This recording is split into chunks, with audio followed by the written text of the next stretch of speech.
बिस्मिल्लाहिर्रहमानिर्रहीम, अस्सलामुअलैकुम, good morning, सुबह बखैर। मैं हूँ महविश हबीब, सिटी एट 10 में खुशामदीद, इस उम्मीद और इस दुआ के साथ कि आपके दिन का आगाज़ बेहतरीन हुआ होगा, बामकसद हुआ होगा और पुरसुकून हुआ होगा।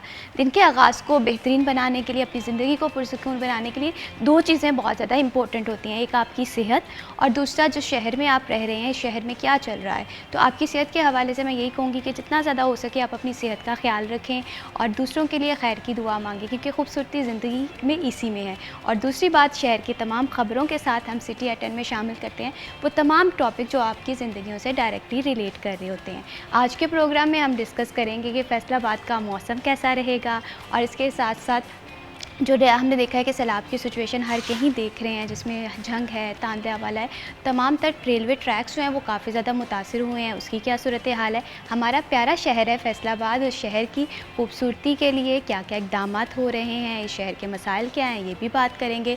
और सेहत, जैसा कि मैंने आपको कहा कि बहुत ज़्यादा ज़रूरी है और आजकल के दौर में हम देख रहे हैं कि हर 2 से 3 लोगों में हम ये चीज़ देखते हैं, ये शिकायत देखते हैं कि ब्लड प्रेशर का इशू देखने में मिलता है। तो ब्लड प्रेशर की अलामत क्या होती हैं, इनसे कैसे बचा जाए, ये तमाम तर जो टॉपिक्स हैं ये हमारे आज के प्रोग्राम में डिस्कस होंगे। और सबसे ज़्यादा ज़रूरी, अगर हम इन्वेस्टमेंट के हवाले से बात करें, करेंसी के रेट जानना बहुत ज़्यादा ज़रूरी होता है। सोना महंगा हो रहा है या सस्ता हो रहा है, ये भी देखेंगे। तो सबसे पहले बात करते हैं फैसलाबाद के मौसम के हवाले से कि आज फैसलाबाद का मौसम कैसा रहेगा टुडेज़ वेदर के सेगमेंट में।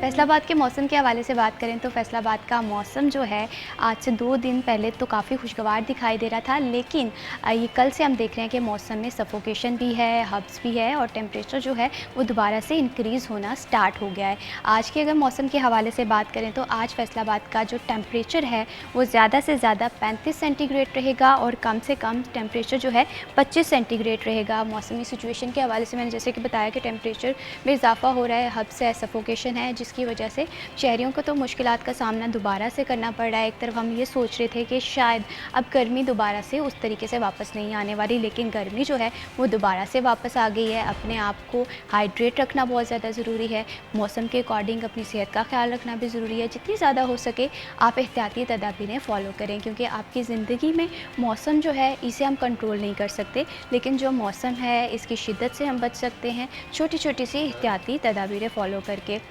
मानसून जो है वो ऑलमोस्ट ख़त्म होने को है और लेकिन ऐसे में अपने आप का ख्याल लाजमी रखें। और अगर हम बात करें कि एहतियाती तदाबीरों के हवाले से, बहुत ही छोटी छोटी सी एहतियाती तदाबीरें हैं। सबसे पहले तो घर से बग़ैर ज़रूरी ना निकला जाए। अक्सर औक़ात हमारी रूटीन है, टफ़ है, डिफ़िकल्ट है, लेकिन कोशिश करें कि छोटी उम्र के जो लोग हैं या जो बुज़ुर्ग अफराद हैं वो घर से गैर ज़रूरी ना निकलें, ख़ास तौर पर जब गर्मी की जो शिद्दत है उसमें इजाफ़ा होता है। तो ये तो मजमूई तौर पर फैसलाबाद की मौसम की सिचुएशन के हवाले से। हम बात करते हैं फैसलाबाद की खूबसूरती के हवाले से, क्या क्या इक़दाम हो रहे हैं। फैसलाबाद की जो ग्रीन बेल्ट्स हैं ये कब सब्ज़ और शादाब हमें दिखाई देंगी, इस पर बात करने के लिए हमें प्रोग्राम में ज्वाइन किया है सिटी 41 के सीनियर रिपोर्टर वकास बेग ने। अस्सलाम वालेकुम। वालेकुम अस्सलाम। कैसे हैं वकास आप? अल्हम्दुलिल्लाह, आप बताइए। अल्हम्दुलिल्लाह, मैं बिल्कुल ठीक हूँ। Thank you so much Waqas for joining us in this programme.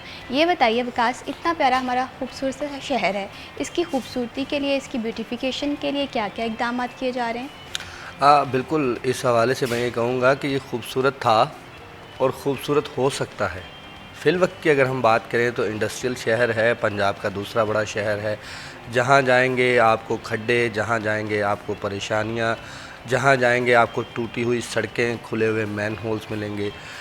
ये एक लैक ऑफ इंटरेस्ट रहा इंतज़ामिया का गुज़िश्ता 6 माह से। अगर हम बात करें फैसलाबाद में तो ना किसी सड़क पर पैच वर्क हो सका, ना किसी जगह पर ख़ूबसूरती के हवाले से काम हो सका। अदारों के अंदर जो है अंदरूनी डेवलपमेंट का सिलसिला जारी था, जो अब किसी हद तक जो है वो हुकूमत पंजाब की जानिब से कंट्रोल कर लिया गया है। जिस तरह ख़ास तौर पर अगर बात कर ली जाए तो पार्क्स एंड हार्टिकल्चर अथॉरिटी जो किसी भी शहर की खूबसूरती के हवाले से इक़दाम करने का ज़िम्मेदार अदारा है, वो जो है कंबाइन किया गया पूरे पंजाब के अंदर। पहले हम ये कहते थे कि director general parks and horticulture authority Faisalabad जो है वो फैसलाबाद में बैठेंगे, चूँकि PHA का अथॉरिटी हुआ करता था। अब गवर्नमेंट ऑफ पंजाब के नए नोटिफिकेशंस के मुताबिक और नए इक़दाम के मुताबिक इसको अथॉरिटी से ख़त्म करके एजेंसी बना दिया गया है। पूरे पंजाब के PHAs जो हैं, कुछ नए अज़ला में जो अच्छी इत्तला है हमारे रीजन में ज़िला झंग है जहाँ पर PHA बनने जा रहा है, कि इसके लिए इकदाम किए जा रहे हैं। अब नए तर्ज पर जो है वो PHA आएगा, डायरेक्टर जनरल सिर्फ लाहौर में बैठेगा और बाकी तमाम इलाकों के अंदर तमाम अजला में MD पार्किंग जो है विकास, अगर पार्क्स एंड मजमूई तौर हॉर्टिकल्चर पे पार्क्स अथॉरिटी के होंगे। हवाले से बात करें तो मेरा तो जितनी दफ़ा भी पार्क्स में विज़िट के हवाले से हो या घूमने फिरने के हवाले से, तो हमारे पार्क्स उस तरह से फैसिलिटेट नहीं है। तो क्या इन सारी चेंजेस के हवाले से या अल्टरनेशन के बाद हमें वो तमाम रिक्वायरमेंट यहाँ पर मिलेंगी जो एक शहरी की ज़रूरियात हैं?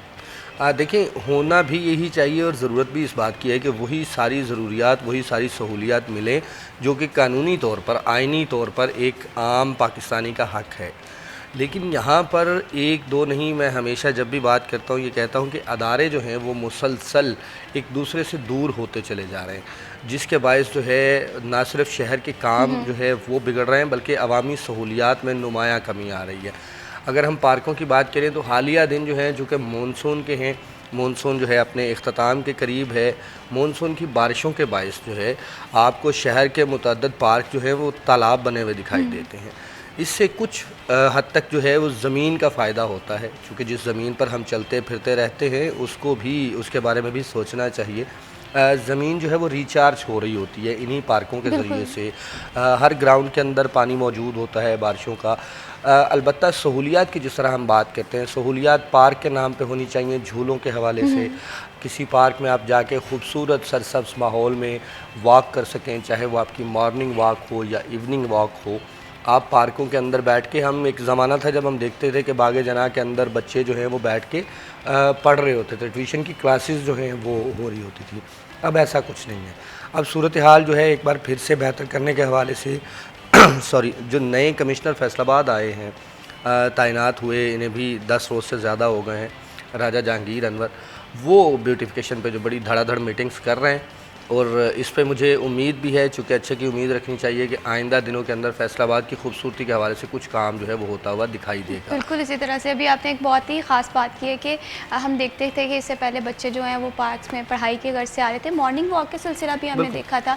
लेकिन जब शहरी अपनी सेहत का ध्यान रखने के लिए इकदाम करते हैं तो वो पार्क्स में जाते हैं तो वहाँ पर फैसिलिटेशन मौजूद नहीं होती, फिर अगले रोज़ ही मॉर्निंग वॉक का प्लान भी बदल जाता है। देखिए, मॉर्निंग शो के प्लान बदलने ना बदलने पे हम सिर्फ जो है वो पार्क्स में अदम सहूलियात को तो मुर्द इल्ज़ाम नहीं ठहरा सकते। यहाँ सूरत हाल ये है कि आप बेहतरीन ऑक्सीजन हासिल करने के लिए खूबसूरत ग्रीन माहौल से निकल के आते हैं और जैसे ही आप पार्क से बाहर निकलते हैं वही बसों का धुआं है, वही ट्रैफिक का शोर है, वही परेशानियाँ हैं। इन तमाम चीज़ों को सही होना है। अभी जो अच्छी ख़बर है ब्यूटिफिकेशन ऑफ सिटी के हवाले से वो ये है कि एक मुद्दत के बाद प्लान करते करते, डिस्कस करते करते, कल यानी गुज़िश्ता रोज़ जो है कमिश्नर फैसलाबाद की जानिब से ये अहकामात दिए गए हैं म्यूनसिपल कॉरपोरेशन को कि वो 300 मिलियन के फ़ंड्स जो है वो फेस्को को फ़राहम करे। फेस्को उसमें 400 मिलियन फ़ंड्स जो है वो अपने पास से मिलाएगा और आइंदा हफ्ते के अंदर कचहरी बाज़ार की ब्यूटिफिकेशन का अमल शुरू करने के हवाले से जो है बाकायदा हिदायत जारी की गई हैं। चूँकि हम गुज़िश्ता 3 साल से देख रहे थे कि बाज़ारों की तारें जो हैं वो अंडरग्राउंड होंगी, बाज़ारों में यूटिलिटी फैसिलिटी जो है वो अंडरग्राउंड होगी, लेकिन अब बहरहाल जो डिज़ाइन था वो अप्रूव हो चुका है। 1 बाई 1 तमाम बाज़ार जो हैं, मतलब कचहरी बाज़ार से शुरू होने वाला सिलसिला जो है ये 8 बाज़ारों में जाएगा, जिसमें बाज़ार के दरमियान में आपको एक मुनफरद चीज़ मिलेगी देखने को। इंटरनेशनल मार्केट के मुताबिक आप बाज़ार के अंदर कहीं भी बैठ सकेंगे। शहरियों के बैठने के लिए, विजिटर के बैठने के लिए खूबसूरत जगह बनाई जाएंगी। ग्रीन एरिया जो 8 बाज़ारों के अंदर ज़ीरो हो चुका था उसको दोबारा से क्रिएट किया जाएगा ताकि सरसब्ज़ जो है वो आपको माहौल दिखाई दे। व्हीकल फ्री का सिलसिला आपको पता है गुज़िश्ता 6 माह से इंतज़ामिया कोशिश कर रही है, किसी दिन उसमें कामयाबी होती है, किसी दिन उसमें नाकामी होती है, एहतजाज है, रिटेलिएट किया जा रहा है ताजर बिरादरी की जानिब से कि हम ये काम नहीं बिल्कुल, करेंगे। कभी हम देखते हैं कि बड़े अच्छे इकदाम हो रहे होते हैं तजावुज़ात के ऑपरेशन के हवाले से भी, तो ब्यूटिफिकेशन में तजावुज़ात भी आ रही हैं, पार्किंग के मसाइल अगर जूँ के तू रहे तो मैं ये समझती हूँ कि जितने मर्ज़ी खूबसूरती के इकदाम हो जाएँ तो ये मसला नहीं हल हो सकता।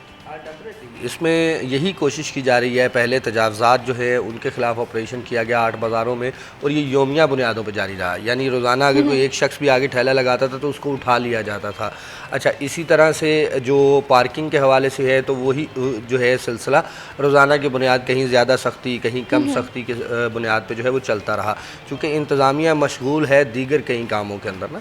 तो यहाँ पे अब ये कोशिश की जाएगी, ज़ाहिर सी बात है कचहरी बाज़ार आइंदा हफ्ते से शुरू करने के हवाले से हिदायत दी हैं कमिश्नर ने, तो जैसे ही फेस्को अपना काम शुरू करेगा तो बिजली की तारों के सामने वैसे भी एहतियात करनी चाहिए, और शहरी खुद भी इतना टिक नहीं पाते, क्योंकि बिजली की तारें गिरेंगी भी, खुदाई भी होगी उन 8 बाज़ारों के अंदर। अगले 20-25 दिन तक जो है वो बाज़ार जो है वो आपको यूँ लगेगा कि जैसे अपसेट हो गया है, इस बाज़ार में नहीं आना चाहिए।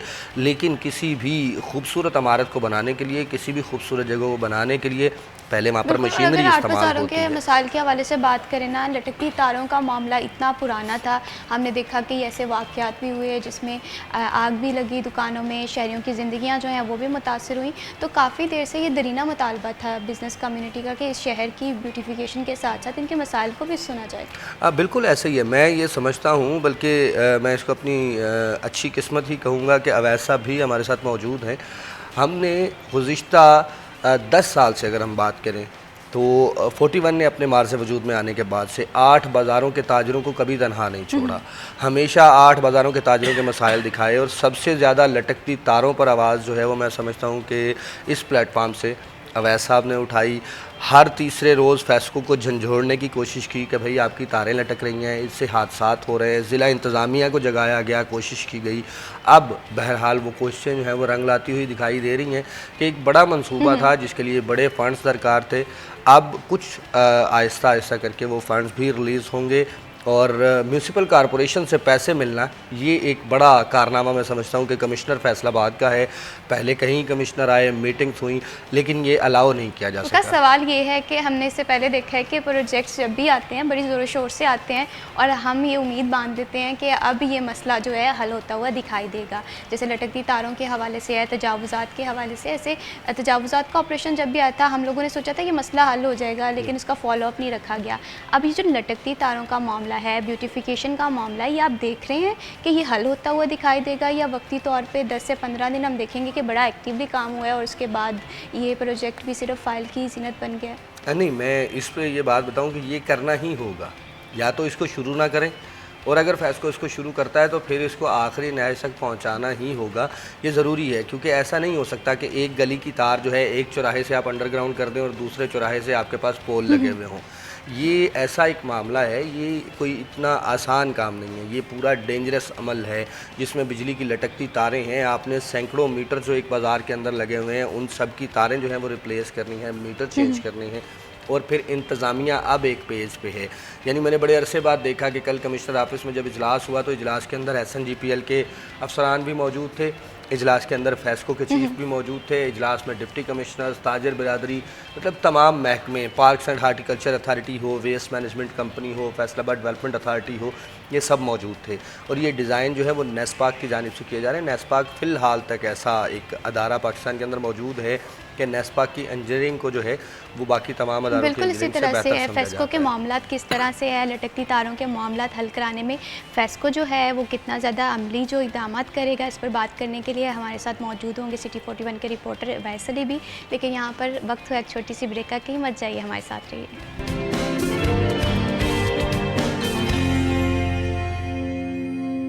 सिटी एट 10 में वंस अगेन खुशामदीद। ब्रेक पे जाने से पहले हम बात कर रहे थे कि 8 बाज़ारों की ब्यूटिफिकेशन के लिए क्या क्या इकदाम किए जा रहे हैं, और एक मसला जो है जिस पे अक्सर हम प्रोग्राम में भी बात करते थे, सिटी 41 ने हमेशा से आवाज़ उठाई, वो था 8 बाज़ारों में लटकती तारों का मामला, जो कि अब हल होता हुआ दिखाई दे रहा है। इस पर बात करने के लिए हमारे साथ प्रोग्राम में हमें ज्वाइन किया है सिटी 41 के रिपोर्टर अवैस अली ने। अस्सलाम वालेकुम। कैसे हैं अवैस आप? अल्हम्दुलिल्लाह मैं बिल्कुल ठीक हूँ। Thank you so much Awais for joining us in this programme. Awais, एक दरीना मसला जो है वो हमें हल होता हुआ दिखाई दे रहा है 8 बाज़ारों के मसाइल के हवाले से। अक्सर हम प्रोग्राम में भी बात कर चुके हैं कि काफ़ी संजीदा इशू है, तो किस तरह से फेस्को की आप तैयारियां देख रहे हैं? फेस्को कितना मुतहरिक दिखाई दे रहा है 8 बाज़ारों की इस इशू को हल करने में? बिल्कुल महविश, सबसे पहले ये बताना ज़रूरी है कि गुज़िश्ता 3 साल कबल जो है वो फेस्को के बोर्ड ऑफ डायरेक्टर्स की जानिब से ये बाकायदा तौर पर ऐलान किया गया कि चौक घंटाघर के जो 8 बाज़ार हैं बेहंगम तारों की वजह से जो नाखुशगवार वाक़यात रिपोर्ट हो रहे हैं वहाँ पर, और आए रोज़ ताजरों को करोड़ों रुपए के जो है, तो गुज़िश्ता 3 साल कबल इस मंसूबे का आगाज़ किया गया। और अब जाके जैसा कि वकास भाई बता रहे हैं कि ज़िले इंतज़ामिया और फेस्को के दरमियान बाकायदा तौर पर इस मंसूबा पर अमली काम करने के हवाले से जो है वो मंसूबा बंदी कर ली गई है। तो ये मैं समझता हूँ ना सिर्फ चौक घंटाघर के 8 बाज़ारों की जो ताजर बरादरी है उसके लिए बहुत ही बड़ी खुशखबरी है, बल्कि फैसलाबाद के शहरियों के लिए भी हम देखते हैं कि बाज़ारों में फैमिलीज़ के साथ लोग शॉपिंग के लिए जाते हैं और रोज़ाना की बुनियाद पर बहुत वहाँ पर रश होता है और बेहंगम तारों की वजह से लोगों को वहाँ पर गुजरना भी मुश्किल होता है। जैसे आप देखें कि कारखाना बाज़ार में आपको जगह जगह बेहंगम तार नज़र आएंगे और इतनी तादाद में वहाँ पर तार हैं कि लोगों को गुजरने भी मुश्किलात का सामना करना पड़ता है और आए रोज़ शॉर्ट सर्किट के जो वाक़यात हैं। और वैसे यहाँ पर एक और बात मैं भी ऐड करना चाहूँगी कि जब हम बारिश के मौसम में कभी आर्ट बाज़ारों का रुख करते हैं, एक तो वहाँ के दीगर मसाइल होते हैं और दूसरा ये लटकती तारों का मामला और भी संजीदा दिखाई देने लगता है। बिल्कुल महविश, आर्ट बाज़ारों में दीगर मसाइल जो हैं वो तो हम देखते थे कि कहीं ना कहीं हल होते हुए हमें दिखाई देते थे, लेकिन जो आर्ट बाज़ारों के लटकते तारों के मसाइल है वो इस तरह लगता था कि जैसे ये मसाइल जो हैं वो बिल्कुल भी हल नहीं हो सकते।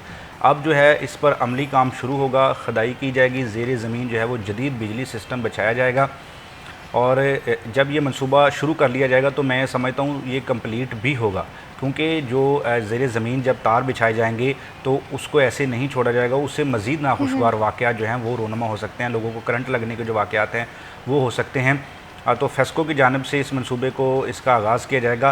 अब इससे ना सिर्फ लोगों के लिए आसानी पैदा होगी बल्कि इसके लिए फेस्को ने जो इस हवाले से प्लानिंग की है वो इस तरह है कि इसके लिए बाकायदा तौर पर अलग से फीडर भी लगाए जाएंगे, यानी जो वहाँ पर ताजर बरादरी है उनको डोमेस्टिक फीडर से बिजली फराहम नहीं की जाएगी। कमर्शियल फीडर्स जो हैं वो आर्ट बाज़ारों के लिए मुख्तस किए जाएंगे और उनको जो है वो तमीर का उनका काम किया जाएगा। उससे फ़ायदा ये होगा कि हम देखते हैं कि नॉर्मल डेज़ में शटडाउन लिए जाते हैं तो वो बिजली 7-7 8-8 घंटे बंद रहती है। अब जो डोमेस्टिक कंज्यूमर हैं वो कहीं ना कहीं इसको बर्दाश्त कर लेते हैं। जो कमर्शियल होते हैं, जिन लोगों का कारोबार वाबस्ता होता है, शॉप होती है या फिर कमर्शियल उनका काम चल रहा होता है, उनके लिए बिजली की बंदिश जो है वो ना सिर्फ उनके लिए, खास करके मेडिकल स्टोर्स जो हैं, फार्मेसीज़ हैं। कल हमारे प्रोग्राम में गेस्ट आए थे फारूक आजम नारू साहब, वो बता रहे थे कि 3-3 4-4 घंटे बिजली गायब रहती है, जिसकी वजह से अद्वियात जो है वो ख़राब होने का भी खदशा होता है और बैकअप भी इतनी देर तक नहीं चलता है। बिल्कुल अद्वियात ख़राब होने का खदशा होता है, कारोबारी तबका जो है वो मुतासर होता है। तो घंटाघर के 8 बाज़ारों के लिए अलग से फीडर्स बनाए जाएंगे और उन पर कम लोड शेडिंग की जाएगी और ज़्यादा से ज़्यादा ताजरों को लोड शेडिंग से मुतल्लिक रिलीफ फराहम किया जाएगा और शटडाउन बार बार नहीं लिए जाएंगे ताकि लोगों के कारोबार जो हैं वो मुतासर ना हों।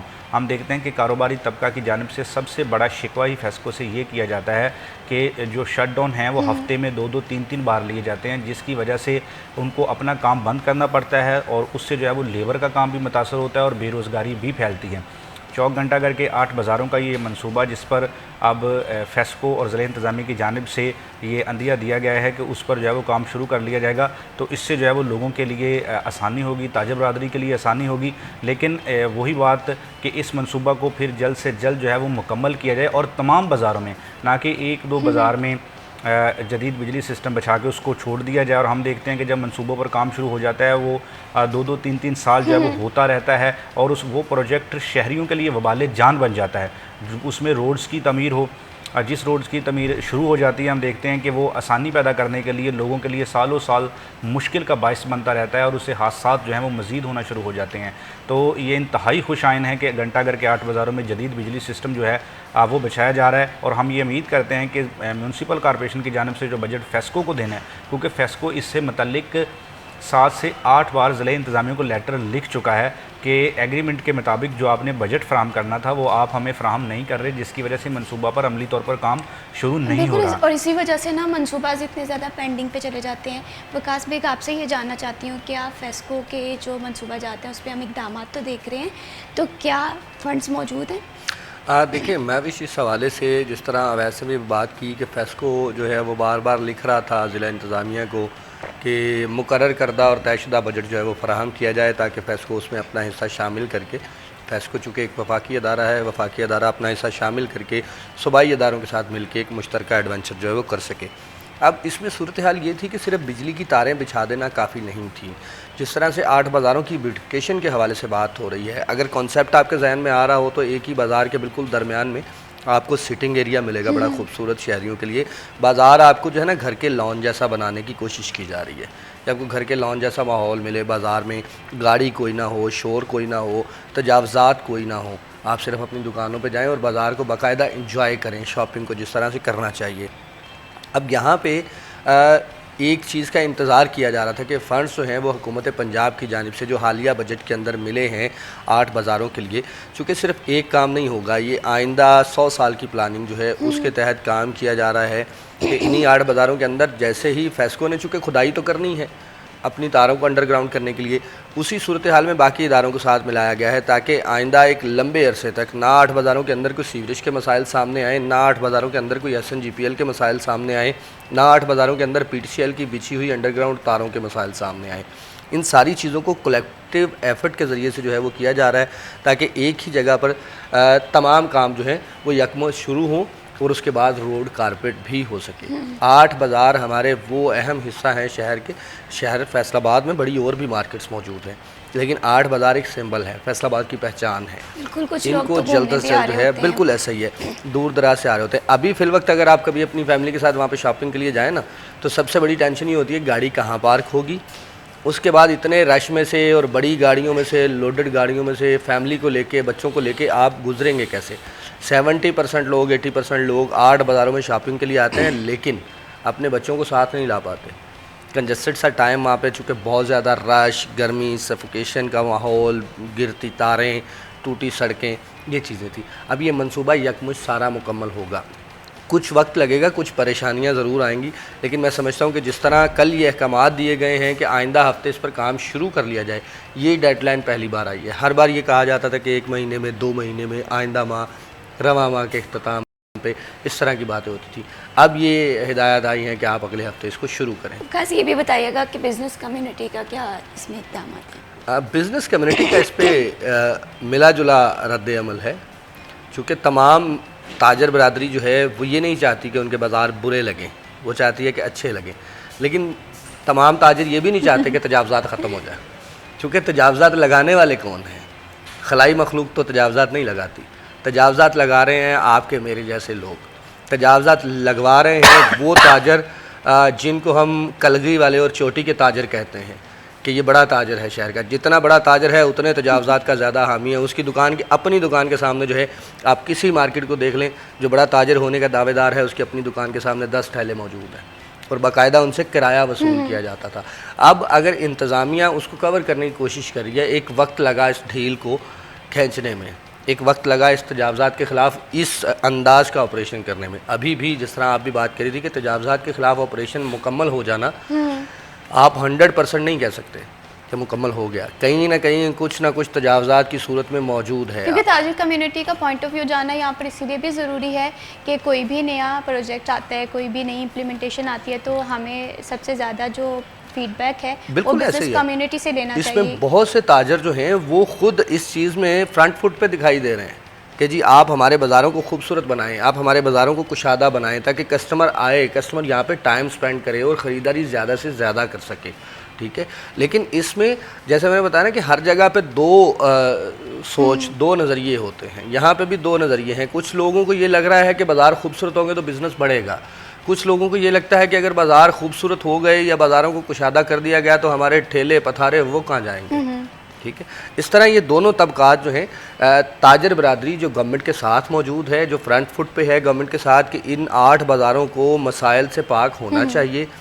ठीक है, वो इस शहर की बेहतरी के लिए काम करना चाह रहे हैं। कुछ ताजर जो दूसरे हैं उनके ख़िलाफ़ फिर कार्रवाइयों का सिलसिला भी आपने एक लंबा चलता हुआ देखा है पिछले 3 महीने से कि ज़िला इंतज़ामिया की जानिब से मैं समझता हूँ कि एक दहाई के बाद ऐसा हुआ है कि बग़ैर किसी इन्फ्लुएंस के एक तरफ से ऑपरेशन शुरू किया गया और दूसरी तरफ तक जो है उसको मुकम्मल किया गया। फिर चाहे दूसरे दिन कोई तजावज़ात दोबारा, कोई पथारे वाला दोबारा आ गया, ठेले वाला दोबारा आ गया, लेकिन एक बार क्लियर किया गया।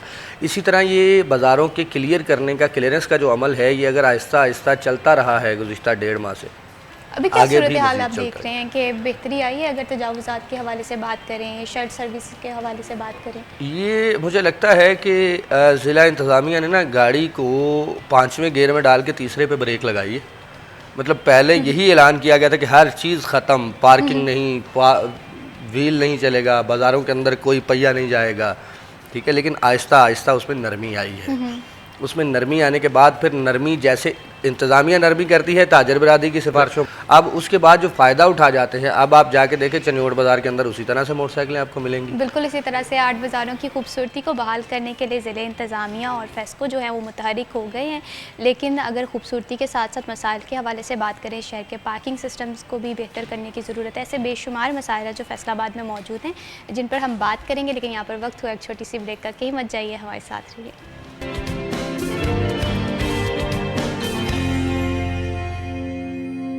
सिटी एट 10 में वंस अगेन खुश आमदीद। अब बात करते हैं सालगिरह के दिन के हवाले से। बहुत ही ख़ास दिन होता है और इस दिन को अच्छे से सेलिब्रेट किया करें, अपने आसपास के लोगों में भी खुशियाँ बांटा करें और आपकी सालगिरह हम शामिल कर सकते हैं सिटी एट 10 में। इसके लिए आपको अपनी बर्थडे के हवाले से क्लिप और आपकी बर्थडे की डेट हमें हमारे व्हाट्सएप पे मैसेज करनी होगी और आपकी बर्थडे को शामिल करेंगे हम हमारे बर्थडे के सेगमेंट में। तो आज सैयद मुर्तज़िज़ हुसैन जो हैं वो अपनी बर्थडे मना रहे हैं, तो सबसे पहले देखते हैं ये क्लिप। सैयद मुर्तज़िज़ हुसैन को सिटी 41 की पूरी टीम की जानिब से बर्थडे की ढेरों ढेरों मुबारकबाद। आपकी ज़िंदगी का हर दिन इसी तरह से खुशियों से महकता रहे। बढ़ाते हैं प्रोग्राम को आगे और अब बात करते हैं सैलाब की सिचुएशन के हवाले से, जहाँ पर खेत खलियान जो हैं वो तो तबाही का शिकार हुए ही हुए हैं, लेकिन फैसलाबाद के जो रेलवे का सिस्टम है ये भी काफ़ी ज़्यादा मुतासर हुआ है। कई ट्रैक्स जो हैं वो पानी में डूब गए हैं। मौजूदा सिचुएशन क्या है, इस पर अवैस अली बताइएगा कि कौन कौन से ट्रैक्स जो हैं वो फ्लड की वजह से सबसे ज़्यादा आपको मुतासर दिखाई दिए हैं। बिल्कुल महविश, सैलाब की वजह से जहाँ सैलाब से मुतासरा लोग मुतासर हैं, उनकी ज़िंदगियाँ जो है वो एक मुश्किल वक़्त से गुज़र रही हैं।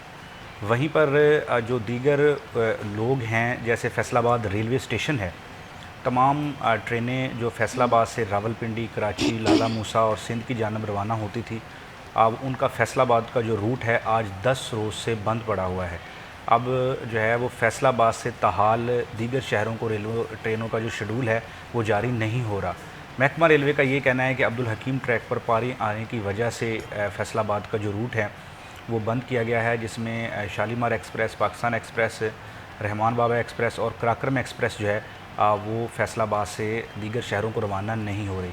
तो लोगों को इससे मायूसी हो रही है, क्योंकि रेलवे एक सफ़र का सस्ता ज़रिया है और बिलखसूस जब आपने फैसलाबाद से रावलपिंडी, इस्लामाबाद, कराची, लाला मूसा, दूर दराज के जो पाकिस्तान के शहर हैं वहाँ पर सफ़र करना है, तो रेलवे आपके लिए सफ़र का एक सस्ता ज़रिया है।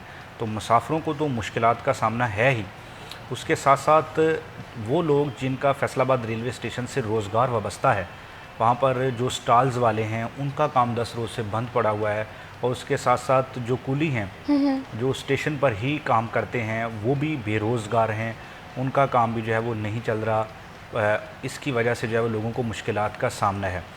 महकमा रेलवे का ये कहना है कि इसमें 1-2 दिन नहीं, मज़ीद जो है वो कई हफ़्ते भी लग सकते हैं फैसलाबाद से दीगर शहरों को जो रेलवे सफ़र है वो बहाल होने से। तो सैलाब की वजह से फैसलाबाद रेलवे स्टेशन जो है अब वो पाकिस्तान के मेरे ख़्याल से सबसे मुतासर होने वाले स्टेशन उसको समझा जाएगा, क्योंकि तमाम की तमाम ट्रेनें जो हैं वो बंद पड़ी हुई हैं, सिवाय एक गौरी एक्सप्रेस के जो फैसलाबाद से लाहौर के लिए रवाना होती हैं।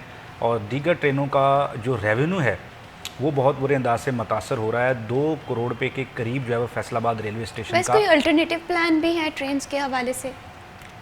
महविश, इसके हवाले से कोई अल्टरनेटिव इनके पास प्लान मौजूद नहीं है। अब वही महकमा रेलवे की सुस्ती है जो 1 या 2 साल की सुस्ती नहीं है।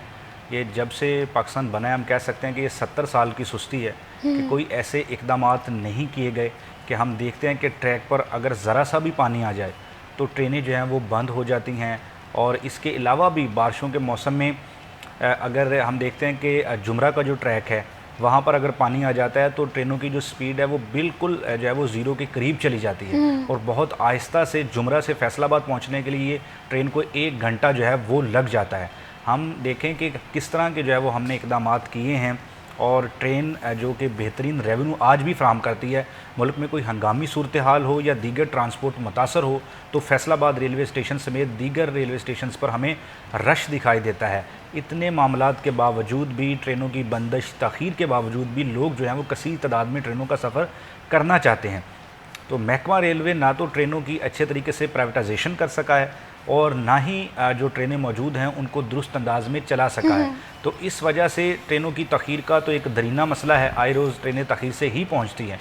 तो जब मुल्क में हंगामी सूरत हाल हो या इस तरह के हादसात रोनमा हों या इस तरह की जो हम कह सकते हैं कि आफात आई हों, उनमें जो बद इंतज़ामी है, जो नाकस हिकमत अमली है महकमा रेलवे की, वो भी सामने आ जाती बिल्कुल है। इसी तरह से डिज़ास्टर हमारे कंट्रोल में नहीं है, लेकिन डिज़ास्टर को मैनेज किस तरह से करना है, हिकमत अमली क्या होनी चाहिए, स्ट्रेटजीज़ को किस तरह से प्लान करना है, ये एटलीस्ट हमारे हाथों में है। बिल्कुल, ये होना चाहिए। पूरी दुनिया में हम देखते हैं कि इस तरह की आफ़ात वगैरह आती हैं, इस तरह के मामलात होते हैं, लेकिन दूसरी कंट्रीज़ करते क्या हैं, वो इस हवाले से इक़दामात करते हैं। हर साल उनके हर महकमे में कोई ना कोई तब्दीली हमें दिखाई देती है। आप हमारे हमसाया मुल्क का ही रेलवे सिस्टम देख लें, आप हैरान रह जाएंगे कि हम उनसे कितने पीछे हैं। हमारे आज भी वो पुराने वाला रेलवे ट्रैक है, और उसके साथ रेलवे ट्रैक पर जो मसाइल होते हैं उन्हें वही हम कह सकते हैं कि पुराने अंदाज में ही लेबर की जानिब से दुरुस्त किया जाता है। कोई जदीद सिस्टम नहीं है। फाटकों का सूरत हाल देख ले, वहाँ पर जो गेटमैन खड़ा होता है उसको मेरे ख्याल से गेटमैन को यही पता नहीं होता कि किस तरह से उसने काम करना है। उसके पास कम्युनिकेशन सिस्टम जो है वो किस तरह का मौजूद है। ये जो टेलीफोन है या मोबाइल फ़ोन है उसके पास, वो हम देखते हैं कि खस्ता हाल का मौजूद है। कोई कम्युनिकेशन वायरलेस सिस्टम जो उसके पास मौजूद होता है गेटमैन के पास, वो भी खस्ता हाल होता है। कोई जदीद और कम्युनिकेशन सबसे बड़ा सिस्टम जो मसला तो है, हम ये देखते हैं कि हमारे जो ट्रैक की चौड़ाई है वही बहुत कम है।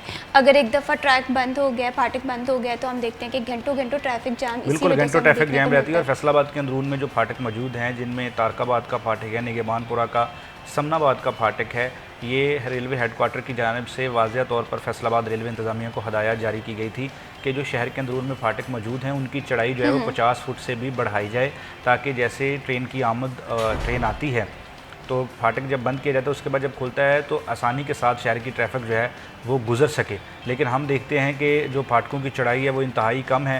फाटक इधर बंद होता है, एम्बुलेंस हो या फिर दीगर ट्रैफिक हो, उनका गुजरना महाल हो जाता है।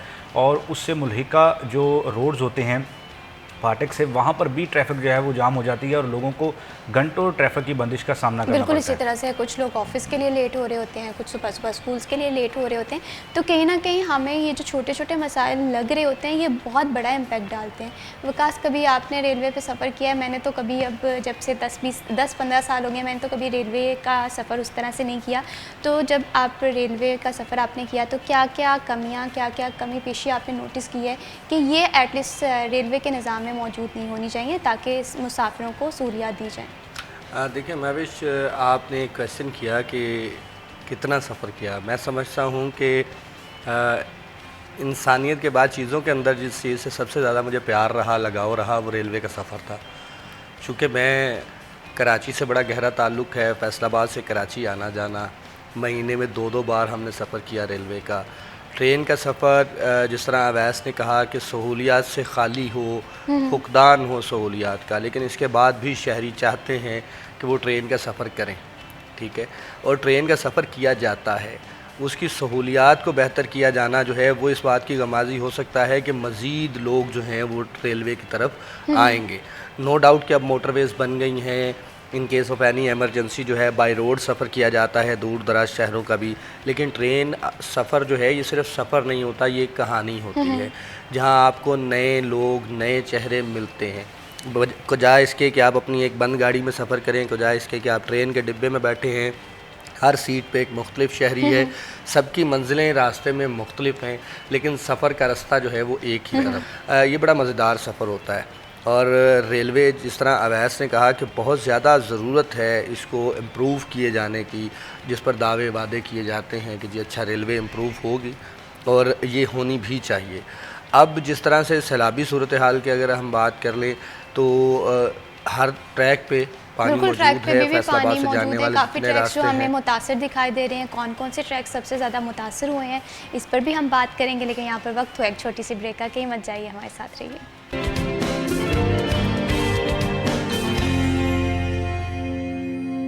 सिटी एट 10 में वंस अगेन खुश आमदीद। आप बात कर रहे थे ब्रेक पे जाने से पहले कि रेलवे के मसाइल क्या हैं। अगर हम सैलाब की सूरत हाल के हवाले से बात करें तो पूरे पंजाब की जो सिचुएशन है, अभी हम देख रहे हैं कि सैलाबी रेलें गुजर रहे हैं, जिसकी वजह से ट्रैक्स भी तबाह बर्बाद हैं, खेत जो हैं वो भी काफ़ी ज़्यादा मुतासर हुए हैं। तो मजमूई तौर पर जो निज़ाम ज़िंदगी है वो काफ़ी हद तक मफलूज होकर रह गया है। तो ऐसे में रेलवे सफ़र को जो आसान बनाने के लिए जो सहूलियात की हम डिमांड कर रहे थे वो कहीं ना कहीं अब पीछे दिखाई दे रही हैं। वैसे अगर हम सैलाब के साथ साथ बात करें रेलवे की सहूलियात के हवाले से, तो कौन कौन सी फैसिलिटेशन मौजूद थी और कौन कौन से इंतज़ाम थे वो बेहतरी की गुंजाइश रखते थे? बिल्कुल महविश, महकमा रेलवे के जो इक़दामात हैं, महकमा रेलवे से मुसाफिरों को सहूलत फ़राहम करने के जो इक़दामात हैं, वो हम पहले भी कई बार कह चुके हैं कि बहुत से ऐसा रेलवे का जो सिस्टम है उसमें बहुत सी जो है वो इक़दामात की ज़रूरत है जिसको अपग्रेड किया जा सकता है। जैसे हम कह रहे हैं कि फाटकों पर जो अमला मौजूद है उनको जदीद ट्रेनिंग देनी चाहिए और उसके साथ साथ कम्युनिकेशन सिस्टम जो है वो बेहतर करना चाहिए और या तो ट्रेनों की प्राइवेटाइजेशन कर देनी चाहिए। अगर महकमा रेलवे चाहता है कि ट्रेनों की प्राइवेटाइजेशन करनी है तो इस तरह दुरुस्त नहीं है कि फैसलाबाद रेलवे स्टेशन पर 9 ट्रेनें पहुंचती हैं, उनमें से 3 ट्रेनों को प्राइवेट कंपनीज़ के हवाले किया गया है। अब जिन कंपनीज़ के हवाले किया गया है वो कोई उसमें कोई वाज़ह तब्दीली लेकर नहीं आए। वो ट्रेनें और जो महकमे के पास ट्रेनें मौजूद हैं जो महकमा चला रहा है उनमें कोई ख़ास फ़र्क जो है वो हमें दिखाई नहीं देता। अगर आपने निजी कंपनीज़ के हवाले करना है ट्रेनों को तो उनसे आप एग्रीमेंट क्या कर रहे हैं, ये सबसे अहम चीज़ है कि उसमें वो जो है वो ट्रेन अमला तैनात करेंगे और ट्रेनों की जो रिपेयर मेंटेनेंस है उसका निज़ाम बेहतर बनाएंगे। आप देखें कि आज भी ट्रेनों के अंदर जो बोगियाँ मौजूद होती हैं उनमें जो इलेक्ट्रिसिटी का सिस्टम है वो बहुत नाक़स होता है और उसके साथ साथ जो दीगर बुनियादी सहूलियात हैं वो मौजूद नहीं होती हैं। तो ये तमाम तर सहूलियात फ़राहम करनी चाहिए। देखिए सैलाब की वजह से हम ये कह सकते हैं कि ट्रेनों का जो शेड्यूल मुतासर हो रहा है वो एक कुदरती आफत है और उसकी वजह से ट्रैक पर पानी मौजूद है और अगर एक ट्रैक को साफ़ किया जाता है तो किसी दूसरे जो है वो इलाके से जब पानी गुजरता है तो फिर ट्रैक पर आ जाता है। उसकी वजह से ये तवील बंदिश जो है वो ट्रेनों की हम देख रहे हैं और मैं ये समझता हूँ कि फैसलाबाद में ट्रेनों की ये जो तवील बंदिश है ये माजी में सैलाब आते रहे हैं लेकिन इतनी देर तक ट्रेनें जो हैं वो बंद नहीं रही हैं। तो इस हवाले से जो इक़दामात हैं करने चाहिए क्योंकि देखें वैसे कोई एस्टिमेटेड टाइम है कि कब तक ये ट्रैक्स जो हैं वो बेहतर हो सकेंगे, क्योंकि मुसाफिरों को तो काफ़ी ज़्यादा मुश्किलात का सामना करना पड़ रहा है। रेलवे जो है एक सस्ती सफरी सहूलियात में से भी एक है और दूसरा आसान भी समझी जाती है। बिल्कुल, फैसलाबाद रेलवे इंतज़ामिया की जानिब से ये कहा जा रहा है कि इस पर जो है वो 2 से 3 हफ़्ते लग सकते हैं, उस पर जो है वो ट्रैक क्लियर किया जाएगा और उसके बाद फैसलाबाद का जो रूट है वो दीगर शहरों को ट्रेनों के लिए बहाल किया जाएगा। लेकिन सैलाब से बचने के लिए और सैलाब अगर आ जाए खुदा न ख्वास्ता अगर इन फ्यूचर भी ऐसा हो उस हवाले से मनसूबाबंदी जो है वो करनी चाहिए कि किन ट्रैक्स पर पानी ज़्यादा खड़ा होता है और उसको जो है वो किस तरह से वहाँ पर कवर किया जा सकता है और उसके मतबादल किस तरह से जो है वो ट्रैक फ्राहम करके शेड्यूल को और ट्रेनों की ट्रांसपोर्ट को बहाल किया जा सकता है। क्योंकि देखें महकमा रेलवे को पहले ही खसारे का सामना है। अब 10 रोज़ से फैसलाबाद से दीगर शहरों को अगर ट्रेनें ये बंद पड़ी हुई हैं तो उससे 2 करोड़ के लगभग जो है वो खसारा हो चुका है। खसारा एक तरफ है और मुसाफिर जो हैं उनको सफरी सहूलियात रेलवे की सस्ती नहीं मिल रही हैं और इसके साथ साथ जो फैसलाबाद रेलवे स्टेशन पर मजदूर तबका है वो भी मुतासर और बिल्कुल इसी तरह से अवैस ये जो इक़दामात हैं ये बहुत जल्द से जल्द करने की ज़रूरत है ताकि रेलवे के सफ़र को मज़ीद आसान बनाया जाए। बहुत शुक्रिया Awais sorry for joining us in this programme. बहुत शुक्रिया वकास बेग, आपने हमारे प्रोग्राम को वक्त दिया। तो सफरी सहूलियात आसानी के हवाले से हो या स्ट्रेटजी से हिकमत अमली प्लान करने के हवाले से इन पर अच्छे और जल्दी इक़दामात करने की ज़रूरत है। यहाँ पर वक्त हो एक छोटी सी ब्रेक का, कहीं मत जाइए, हमारे साथ रहिए।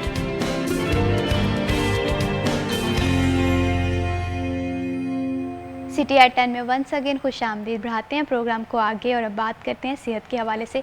अक्सर हमने ये बात सुनी भी है और इसे मुहावरतन भी हम अपनी ज़िंदगी में इम्प्लीमेंट करते हैं कि तंदुरुस्ती हज़ार नेमत है और इस नेमत की कदर अक्सर औकात हमें तब होती है जब ये नेमत हमारे पास नहीं रहती है। तो आजकल अगर सेहत के अमराज के हवाले से बात करें तो एक बहुत बड़ा इशू जो है वो आजकल बहुत कॉमन पाया जा रहा है, वो है हाई ब्लड प्रेशर का इशू।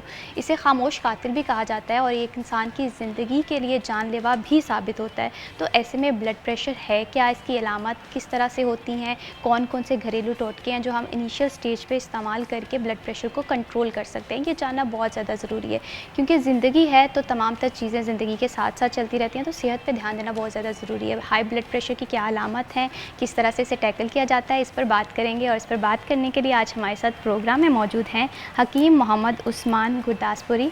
बहुत ही हिकमत की दुनिया का एक बड़ा नाम है, ब्लड प्रेशर के हवाले से बहुत तहकीक और रिसर्च भी रखते हैं। अस्सलाम वालेकुम। वालेकुम अस्सलाम। कैसे हैं आप उस्मान? जी मोहतरमा, खैरियत, आप बताएं कैसे? अल्हम्दुलिल्लाह मैं बिल्कुल ठीक हूँ। Thank you so much Usman sahab for joining us in this programme. सबसे पहले बताइए ये हाई ब्लड प्रेशर है क्या, किस तरह से हम इसे समझ सकते हैं कि इसकी अलामत को किस तरह से ज़ाहिर करते हैं, और ये पर्सन टू पर्सन मेरे ख्याल से वेरी भी कर रही होती हैं इसकी अलामत? बिल्कुल ऐसे ही है। बेसिकली पहले तो हम ये इस पर बात करेंगे कि हाई ब्लड प्रेशर या ब्लड प्रेशर किसको कहते हैं। तो ब्लड सर्कुलेशन के दौरान जो खून का प्रेशर होता है वेंस पे, शरीयानों पे, उसको ब्लड प्रेशर कहते हैं। और इस दबाव का बढ़ जाना है वो हाई ब्लड प्रेशर में आता है। ठीक है जी। और इसकी बहुत सी वजूहात भी हैं, जिसमें शरीयान का सिकुड़ जाना, और उसमें आ जाता है कोलेस्ट्रॉल का बढ़ जाना। शरीयान के अंदर जब कोलेस्ट्रॉल जम जाता है तो खून के रास्ते तंग हो जाते हैं। और इसके अलावा जो स्पाइसी और मुरगन ग़िज़ाओं का बेजा इस्तेमाल भी इसमें आता है। इसमें सिगरेट नोशी, तम्बाकू नोशी और ये शराब नोशी वगैरह भी इसमें आ जाता है। डिप्रेशन, जो गुस्सा और गम की शदीद हालतें होती हैं, उसमें बीपी अक्सर हाई हो जाता है। तो सही। इस हवाले से बिल्कुल इसी तरह से अगर हम ब्लड प्रेशर के हवाले से बात करें ना, तो उस्मान साहब इसकी अलामत मैं देखती हूँ कि पर्सन टू पर्सन वेरी कर रही हैं। जैसे कि हम बात कर रहे थे कि एक पर्सन है 140 आजकल नॉर्मल ब्लड प्रेशर भी बिल्कुल ऐसे ही कंसीडर है। होता है, लेकिन किसी के लिए 140 ब्लड प्रेशर पे बहुत संगीन सूरत हाल हो जाती है, और किसी के लिए 180 भी बिल्कुल नॉर्मल होता नॉर्मल है। होता तो इससे किस तरह से जस्टिफाई किया सकता है कि जो अलामतें होती हैं वो किस तरह से आइडेंटिफाई की जाती हैं? असल में ये अपनी अपनी तबीयत का एक अलग से हिसाब होता है। हर मरीज़ की एक अलग से तबीयत होती है। और इसका जो है ना सबसे ज़्यादा फैक्टर वो आजकल के जो खाने पीने का निज़ाम है उसकी वजह से है कि रूटीन में फ़ास्ट फूड, बारबेक्यू और इस तरह की स्पाइसी चीज़ें घरों में इस्तेमाल की जाती हैं, जिससे ज़्यादा से ज़्यादा पेशेंट इसमें जो है इन्वॉल्व हो रहे हैं। जो आपने ये बात की है कि इसकी जो रीडिंग की कि किसी का 180 पे नॉर्मल फील होता है और किसी का 140 पे उसको हाई फील होता है, तो ये भी जिस्म की एक इम्यून सिस्टम होता है जो इसको बर्दाश्त करता है, बियर करता है। जिसका तो 180 तक भी बियर करता है उसको फील नहीं होता, लेकिन जिसका इम्यून सिस्टम वीक होता है उसको 140 पे भी इसकी हाई की अलामत जो है ना वो ज़ाहिर होना शुरू हो जाती हैं। मिसाल के तौर पे उसके सर में पेन होना शुरू हो जाएगा, घबराहट, बेचैनी और चक्कर से फील जिस तरह होते हैं, इस तरह की कंडीशन हो सकती है। मरीज़ को जिस तरह घुटन घुटन फील होती है, सांस लेने में मुश्किल, इस तरह के मसले आ सकते हैं। बिल्कुल इसी तरह से, और इसे खामोश कातिल भी कहा जाता है। अक्सर औकात ख़वातीन में ये मसला बड़ी शिद्दत से बढ़ रहा है। हम देखते हैं कि ब्लड प्रेशर के इश्यूज़ की वजह से पूरी फैमिली सफ़र कर रही होती है, तो अपनी सेहत का ख्याल रखना बहुत ज़्यादा ज़रूरी है। अगर ख़वातीन के हवाले से बात करें तो मैं समझती हूँ कि बड़ी समझदार होती हैं, घर जी। के टोटके के हवाले से भी किचन में हमारे पास चीज़ें मौजूद होती हैं, लेकिन अक्सर औकात हमें नहीं पता चल रहा होता कि कौन ऐसे सी होम रेमेडी जो है वो हम हाई ब्लड प्रेशर के लिए यूज़ कर सकते हैं। तो क्या ये होम रेमेडी के तवस्सुत से ठीक हो सकता है ब्लड जी प्रेशर? जी बिल्कुल हो सकता है जी। घर में बहुत सारी चीज़ें ऐसी हैं कि जो सिंगल रेमेडी में आप कह सकते हैं इसको कि फौरी फ़ायदा भी कर सकती हैं, और घरेलू इस्तेमाल की और कुदरती अज्जा जो घर में आम घरों में मौजूद होते हैं। ठीक है जी। जो पहले आपने बात की है खामोश कातिल वाली, उसमें ये है कि ये ना पेशेंट को मोहलत नहीं देता।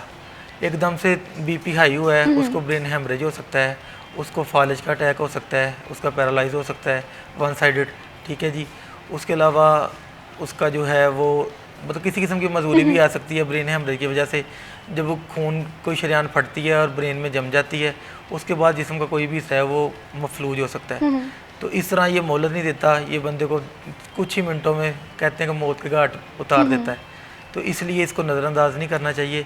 जो घर की बात करें हम, तो घर में बहुत सी ऐसी चीज़ें हैं जो इस पे फौरी फ़ायदा दे सकती हैं। मिसाल के तौर पे जो है हर घर में दूध मौजूद होता है, ठीक है। तो उसकी बलाई उतार के दूध का एक कप ठंडा चीनी मिला के वो दिया जाए तो उससे कुछ रिकवरी हो सकती है। जो घर की चीज़ें हैं जिसमें सब्ज़ इलायची आ जाती है, खुश्क धनिया है, ज़ीरा सफ़ेद है, ये भी फ़ायदा दे सकते हैं। जितने मशरूबात हैं जिसमें शरबत बजूरी आ जाता है, संदल आ जाता है, और रूह अफ़ज़ा, जाम शीरी जो आम घरों में अक्सर मौजूद होते हैं, तो अगर उनको भी 1 गिलास या 2 गिलास पिला दी जाए मरीज़ को, तो उससे उसका बीपी कंट्रोल हो सकता है। फ़र्ज़ करें घर में कोई चीज़ नहीं मौजूद, तो आप सादा पानी जो है उसका थोड़ी थोड़ी देर बाद 1-1 गिलास पिलाते रहें मरीज़ को।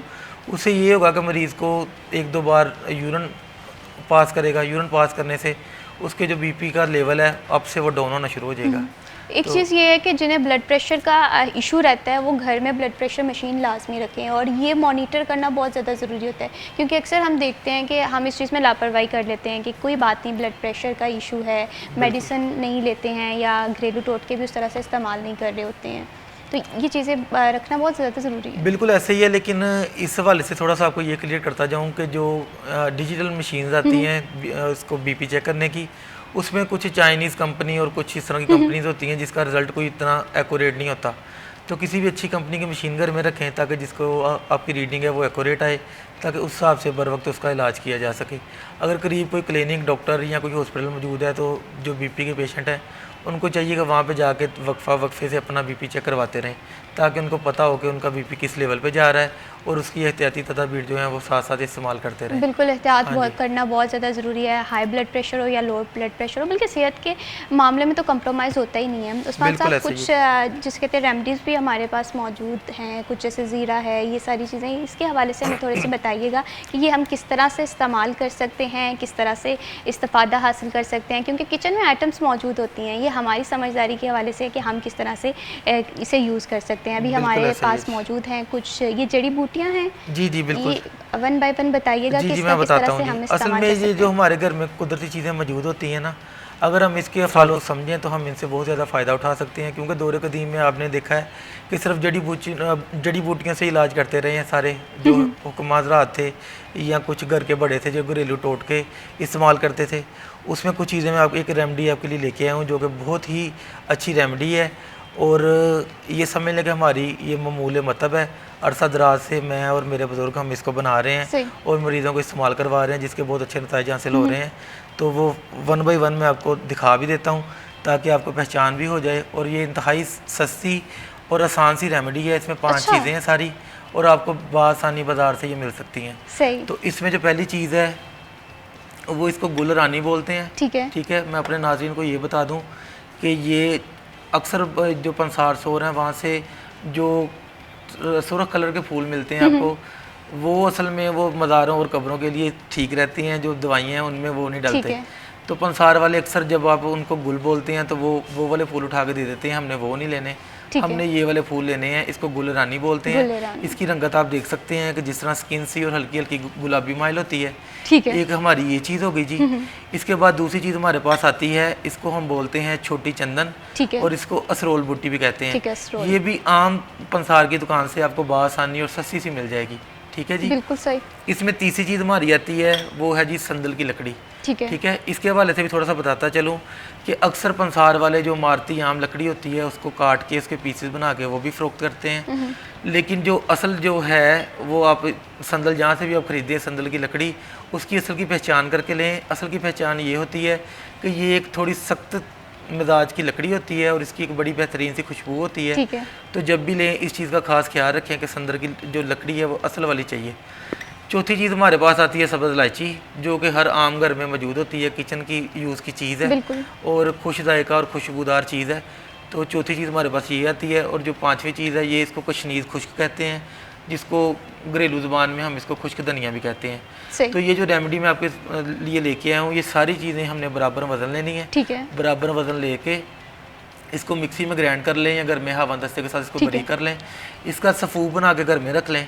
ठीक है। तो इसकी अगर पोटेंसी के हिसाब से बात करें तो 250 mg ठीक से है। 1 ग्राम तक की इसकी पोटेंसी यूज़ ठीक की है, जा आप देखते सकती हैं है। हम वज़न लेना है तो कितना कितना आप रेकमेंड करते हैं कि हम ले जिसने सकते मतलब पहली बार यूज़ करना है वो 10-10 या 20-20 ग्राम बस ले ले पहली बार। अगर 10-10 ग्राम भी लें तो उसकी 50 ग्राम दवाई तैयार होगी। ठीक जो है। 50 ग्राम दवाई है वो तकरीबन उससे उनके 2 से 3 वीक आसानी से गुजर सकते हैं। ठीक है। तो ये सस्ती सी दवाई है और घर के बहुत ही अच्छी यानी फ़ायदे वाली चीज़ और है। इसे यूज़ करने का तरीका क्या है? इसको यूज़ करने का तरीका ये है कि जिसका बीपी वो समझता है कि मेरा 20 या 30 पॉइंट ज़्यादा है, तो वो 250 से 500 mg तक का जो डोज़ है ना, वो दूध के साथ ले, दिन में 2 बार सुबह शाम।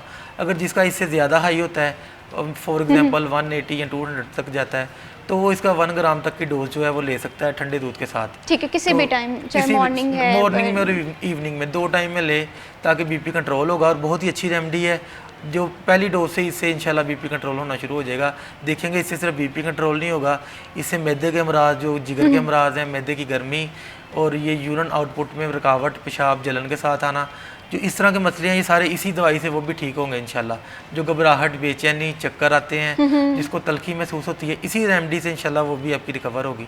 सही, बिल्कुल। और ये इंसान की सेहत के लिए बहुत ज़्यादा, देखिए छोटी छोटी सी जड़ी बूटियाँ हैं, लेकिन हमें बिल्कुल इनकी ऐसे ही। अहमियत के हवाले से नहीं पता होता है, बिल्कुल, और हम बिल्कुल ऐसे हमारे ही है। घर में ही मौजूद होती हैं। ये इलायची है, गुलेरानी है, संदल है, लेकिन ये हमारी सेहत के लिए बड़े अच्छे होते हैं और हम अक्सर इन्हें निगलेक्ट कर देते हैं। बिल्कुल अच्छा ऐसे ही है। उस्मान साहब, ये भी बताइएगा कि जिस तरह से आपने बताया कि ये दीगर बेशुमार मसाइल जो हैं वो हल करते हैं।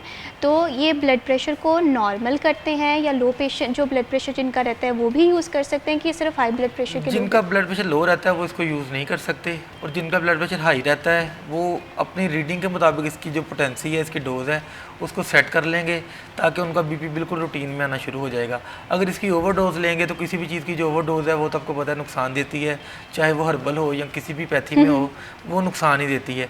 तो बेहतर यही है कि जिसकी रीडिंग के हिसाब से इसकी डोज लें, जिसकी रीडिंग फ़र्ज़ कर लें कि 180 या 180 से प्लस आ रही है, वो इसकी 1 ग्राम की डोज, जिसको ये आम ज़ुबान में एक माशा भी बोलते हैं, तो उसकी जो डोज़ बनती है वो एक टीस्पून जो है वो भर के वो ले लें तो वो एक माशा की डोज़ बनती है। तो वो दूध के साथ लें, इंशाल्लाह आधे घंटे के अंदर अंदर वो पेशेंट का जो बीपी है वो उसका कंट्रोल होना शुरू हो जाएगा। बिल्कुल इसी तरह से हाई ब्लड प्रेशर की अगर मेडिसिन के हवाले से बात करें ना, अमूमन ये तासुर पाया जाता है कि जो हाई ब्लड प्रेशर की मेडिसिन होती हैं, हैवी डोज होती हैं, वो इंसान के गुर्दों को भी मुतासिर कर रही होती हैं, इंसान की सेहत पे साइड इफ़ेक्ट कहीं ना कहीं शामिल हो रहे होते हैं, जिसकी वजह से अक्सर दीगर बीमारियाँ वो इंसान को लाहक हो जाती हैं। ब्लड प्रेशर के साथ साथ शुगर है, ये तमाम तर चीज़ें जो हैं आपकी सेहत को बुरी तरह से मुतासिर कर रही होती हैं। तो यहाँ पर ये भी बताइएगा कि जिस तरह से हमने इस रेमेडी को डिस्कस किया है, तो इस रेमेडी को लाइफस्टाइल में मैनेज किया जा सकता है कि जब तक हाई ब्लड प्रेशर है तब तक हम यूज़ कर सकते हैं, इस पर हम बात करेंगे। लेकिन यहाँ पर वक्त है एक छोटी सी ब्रेक का, कहीं मत जाइए, हमारे साथ रहिए।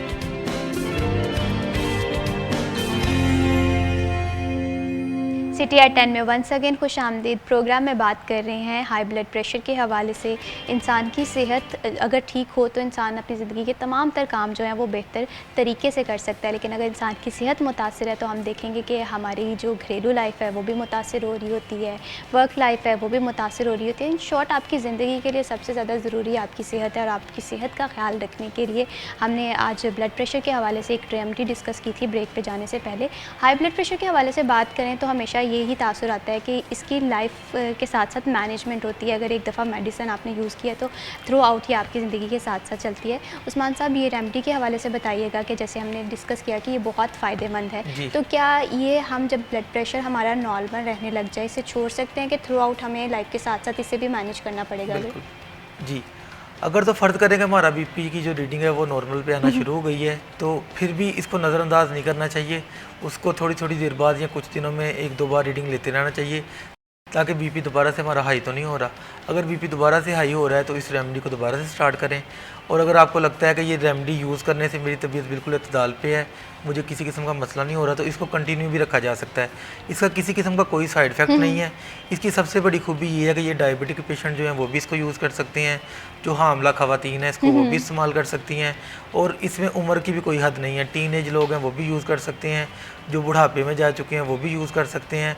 उसके अलावा जो गुर्दों के या हार्ट के पेशेंट हैं इसको वो भी यूज़ कर सकते हैं। ये बहुत ही अच्छी रेमेडी है, और ये कह लें कि किसी किस्म का ये नुकसान नहीं दे सकती। ये बिल्कुल घरेलू इस्तेमाल की चीज़ें हैं, जिस तरह मसाला जात होते हैं घर में, हम आम रूटीन में खानों में इस्तेमाल करते हैं, इसको भी हम रूटीन में यूज़ कर सकते हैं। तो इसका मतलब कोई भी नुकसान नहीं हो सकता। बिल्कुल इसकी अगर फ्रेगरेंस के हवाले से बात करें, स्मेल के हवाले से बात करें, कुछ लोगों को इशू होता है कि वो प्रेफर करते हैं कि अगर हम कोई होम रेमेडी यूज़ कर रहे हैं तो उसका टेस्ट भी थोड़ा सा अच्छा हो, उसमें कोई ऐसी स्मेल ना हो जो दिल ख़राब करे या ऐसी चीज़ें। तो इसके टेस्ट के हवाले से थोड़ा सा बताइएगा कि वो लोग जो कि जिनके टेस्ट बर्ड्स के हवाले से वो थोड़े कॉन्शियस रहते हैं तो वो भी यूज़ कर सकते हैं। बिल्कुल ऐसा ही है जी। देखें नाज़रीन, ये देख चुके हैं कि इसमें हमारी जो चीज़ें हैं उसमें तकरीबन 4 चीज़ें तो बिल्कुल ऐसी हैं कि जो आप लोग इसको अच्छे से जानते हैं, और खुशबूदार और खुश जायका चीज़ें हैं, जिसमें खुश्क धनिया है, सब्ज़ इलायची है, और संदल सफ़ेद है, और गुल रानी है। ये चारों चीज़ें खुशबूदार, अच्छी खुशबू है इनकी और अच्छा जायका है इनका। और जिस तरह ठंडक वाली खुशबू होती है, राहत वाली, सुकून वाली, उस तरह की खुशबू है और उस तरह का ही जायका है। इसमें जो हमारी 5वीं चीज़ है जिसको छोटी चंदन बोलते हैं, वो ये वाली चीज़ है। इसका जायका हल्का सा बारीक सा, जिस तरह कह लें थोड़ा थोड़ा कड़वाहट वाला होता है, लेकिन बाकी चीज़ों के साथ मिलके ये और अपना जायका जो है खो देता है। बाकी चीज़ों का जो जायका है वो वाज़िया रहता है। खाने में बिल्कुल आसान इसकी जो तरीक़ाकार है कि आसानी से खाया जा सकता है। इसकी खुशबू भी अच्छी है, जायका भी अच्छा है। फ़र्ज़ करें फिर भी किसी को इसकी खुशबू पसंद नहीं आ रही तो इसको कैप्सूल में बंद कर सकता है, ताकि उसको बगैर खुशबू और बगैर जायके वो इसको ले सकता है। जाहिर सी बात है, सेहत के लिए थोड़ा बहुत तो कॉम्प्रोमाइज़ करना पड़ता है। होम रेमेडी बहुत अच्छी है, अगर ट्राई करिएगा। और कहीं ना कहीं ब्लड प्रेशर का इशू, जैसे हम पहले भी बात कर रहे थे कि खामोश कातिल है, इंसान की ज़िंदगी को मुतासिर कर होता है। उस्मान, ये भी बताइएगा कि इससे पहले अगर हम बात करें ना तो हमें ब्लड प्रेशर का इशू अक्सर नज़र आता था जो 40+ के लोग हैं एज के, लेकिन आजकल ये बहुत कॉमन हो गया है। आजकल हम देख रहे हैं कि 17 ईयर के पर्सन को भी हाई ब्लड प्रेशर इशू हो रहा है, इसके पीछे रीज़न्स क्या हैं? क्या हमारी डाइट उस तरह से हम प्रॉपर नहीं ले रहे, फास्ट फूड है, ताकि हम उन सारी चीज़ों को अवॉइड कर सकें? जी बिल्कुल, आपने सही फरमाया जी। इसमें बात ये है कि आजकल की जो हमारी न्यू जनरेशन है और टीनेज लोग हैं, उसमें लड़कियां लड़के सभी आ जाते हैं, और यूनिवर्सिटी के स्टूडेंट, कॉलेज के स्टूडेंट, इनका जो डाइट प्लान है वो बिल्कुल ख़राब है। उसकी वजह ये है कि बहुत सारे जो स्टूडेंट हैं वो हॉस्टल में रहते हैं, बाहर के खाने खाते हैं, होटलिंग करते हैं, पार्टीज़ करते हैं, उसमें फ़ास्ट फूड इनका बहुत जो रूटीन की चीज़ है। नाश्ते भी इनके जो हैं वो जिस तरह निहारी, चने और ये इस तरह की हलीम वगैरह ये चीज़ें यूज़ करते हैं। असल में जो टीनेज बंदा है उसको बीपी का मसला हमेशा तभी बनता है जब उसका स्टमक ख़राब होता है। असल में उसको मसला हो रहा होता है गैस ट्रबल, कॉन्स्टिपेशन, ताकि वो चीज़ें इस तरह की ले रहा होता है जिसमें फ़ास्ट फूड वगैरह या स्पाइसी चीज़ें होती हैं, वो उसके स्टमक को ख़राब करती हैं। लेकिन वो समझता है कि पता नहीं मेरा ब्लड प्रेशर का मसला है, और कुछ डॉक्टर भी इस चीज़ को नज़रअंदाज करते हैं, हकीम भी नज़रअंदाज करते हैं। वो उसके मैदे को नज़रअंदाज करते हुए उसके ब्लड प्रेशर का इलाज शुरू कर देते हैं। लेकिन इस तरह नहीं होना चाहिए। जो इस तरह का टीनेज बंदा है उसका सबसे पहले मैदे का जो है वो आप मुआयना करें, पता चले कि उसको कॉन्स्टिपेशन या गैस ट्रबल या इस तरह का मसला तो नहीं रह रहा। उसका डाइट प्लान चेक करें कि उसका डाइट प्लान में क्या वो ले रहा है खाने में। उसका फ़ास्ट फूड, बारबेक्यू और ये स्पाइसी चीज़ें उसकी बंद करवाएं। उसको सादा, नरम और ताज़ा चीज़ों पे लेके आएँ। साथ उसको मैदे की दवाई दें, ताकि उसका जो मैदा ठीक होगा तो उसका बीपी जो है वो ऑटोमेटिकली ठीक होना शुरू हो जाएगा।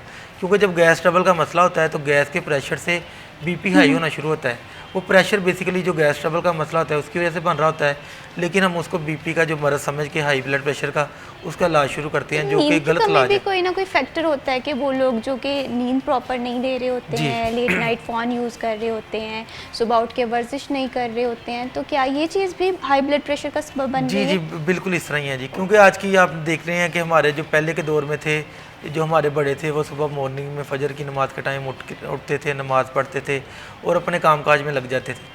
आजकल की रूटीन ये है कि सुबह 10 बजे से पहले कोई उठता नहीं है, कोई वॉक नहीं करता, कोई वर्जिश नहीं करता। तो बेहतर ये है कि जो वर्जिश है उसको मामूल बनाया जाए, वॉक करें, सुबह उठ के नमाज़ पढ़ें, ठीक है जी, ताकि आपकी जो जिस्म है वो वर्किंग की हालत में है, जो कुछ आप खा पी रहे हैं आपका हज़म हो, और आपका जो जिस्म है जो फालतू चीज़ें हैं उसको बाहर निकालना शुरू करे, ना कि जिस्म में जमा होनी शुरू हो जाए। इसी तरह जो ताज़ा सब्ज़ियाँ, फ्रूट इसमें आ जाती हैं, सैलड का इस्तेमाल करें, ताज़ा फ्रूट, ताज़ा सब्ज़ियाँ लें। उसकी निस्बत गोश्त, अंडा, चने जो स्पाइसी और हैवी किस्म की ग़िज़ा है उससे अवॉइड करें या उसको बहुत कम इस्तेमाल करें। अगर जो भी बंदा इस चीज़ को मतलब अपनाएगा, इस अमल को, तो उसका ऑटोमेटिकली तबीयत बहाल होना शुरू होगी, उसकी बीपी कंट्रोल होना शुरू हो जाएगा, उसका मैदा और जिगर के जो मसले हैं वो भी उसके ठीक होना शुरू हो अक्सर जाएंगे। हम ना हाई ब्लड प्रेशर के हवाले से बात करते हैं, क्योंकि मेरे घर में बहुत सारे लोगों को हाई ब्लड प्रेशर का इशू है। तो सर आगे विंटर सीज़न भी स्टार्ट हो रहा है, तो हम इस तरह से करते हैं कि एग्स जो हैं, अगर किसी को हाई ब्लड प्रेशर है तो वो सफ़ेदी जो है वो खा लेता है और जर्दी जो है उससे इज्तनाब कर रहा होता है। क्या ये प्रैक्टिस बिल्कुल ठीक है कि हम फुल जो एग वो भी इस्तेमाल कर सकते हैं? असल में जिनका बीपी हाई होता है, आपने जो तरीका बताया वो बिल्कुल ठीक है कि वो वाइट एग लें, ठीक है, उसकी जर्दी जो है उससे अवॉइड करें। जर्दी जो है वो एक तो कोलेस्ट्रॉल लेवल को बढ़ाती है, बढ़ाने से फिर खून में गाढ़ापन आता है। जब खून में गाढ़ापन आता है तो उससे फिर बीपी जो है ना वो हाई होना शुरू होता है। तो अगर उससे आप वाइट एग लें तो एक तो वो आपको प्रोटीन और ताकत भी देगा, और दूसरा आपको किसी किस्म का नुकसान नहीं देगा, ना आपका बीपी हाई करेगा और ना आपको कोई मैदे की ख़राबी पैदा करेगा। तो जो बीपी के पेशेंट हैं अगर वो एग लेना चाहते हैं तो उनको चाहिए कि वो वाइट एग ही लें, जर्दी से परहेज़ ही करें। जो हार्ट पेशेंट हैं उनको भी डॉक्टर रेकमेंड करते हैं कि वो जर्दी ना लें, वाइट एग ही लें, क्योंकि जो हार्ट पेशेंट है उनको भी जर्दी जो है इस तरह नुकसान देती है कि खून को गाढ़ा करती है और शरीयानों जो है वो उसकी सुकड़ती हैं। सुकड़ने से फिर हार्ट फेलियर या इस तरह के high blood pressure, heart attack, इस तरह के मसले जो हैं वो देखने में आते हैं। तो उसे अवॉइड करना जो बिल्कुल वो अच्छा रास्ता है। बिल्कुल सही है, सेहत का ख्याल रखना बहुत ज़्यादा ज़रूरी है, इस चीज़ पे कंप्रोमाइज़ नहीं होना चाहिए। उस्मान साहब ये भी बताइएगा कि जैसे हाई ब्लड प्रेशर के हवाले से मैंने तो अक्सर सुना है कि अदरक जो है ये भी काफ़ी ज़्यादा इफेक्टिव रहता है, लहसुन जो है इसे इस्तेमाल करने से भी ब्लड प्रेशर जो है वो कंट्रोल में रहता है। तो आप क्या रिकमेंड करते हैं कि ये चीज़ें यूज़ करनी चाहिए? बिल्कुल, इसके जी इस्तेमाल का तरीका कुछ डिफरेंट है थोड़ा सा बाकी आम रूटीन से।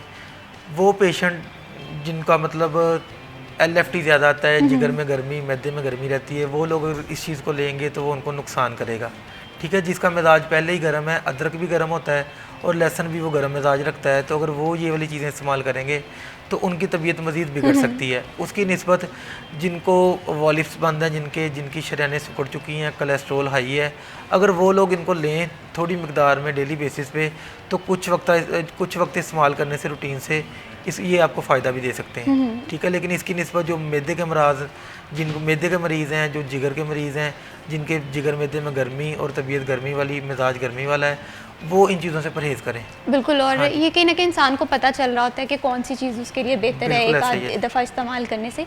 उस्मान, ये भी बताइएगा कि जैसे डाइट बहुत ज़्यादा ज़रूरी होती है। आप शुगर के पेशेंट हैं, आपको हाई ब्लड प्रेशर का इशू है, आप हार्ट के पेशेंट हैं, तो ब्लड प्रेशर जिनका हाई रहता है वो अपनी डाइट किस तरह से प्लान कर सकते हैं? बिल्कुल ऐसा ही जी। देखिए, वही पहले भी बात रिपीट हो चुकी है इसी बात पे कि सबसे पहले तो वो जो ताज़ा सब्ज़ी हैं उसका इस्तेमाल करें। ताज़ा सब्ज़ियों में सैलड आता है, उसमें चुकंदर ले सकते हैं, उसमें खीरा ले सकते हैं, ठीक है। कच्चे प्याज से परहेज़ करें, जो कच्चा प्याज है वो भी आपके बीपी को हाई कर सकता है।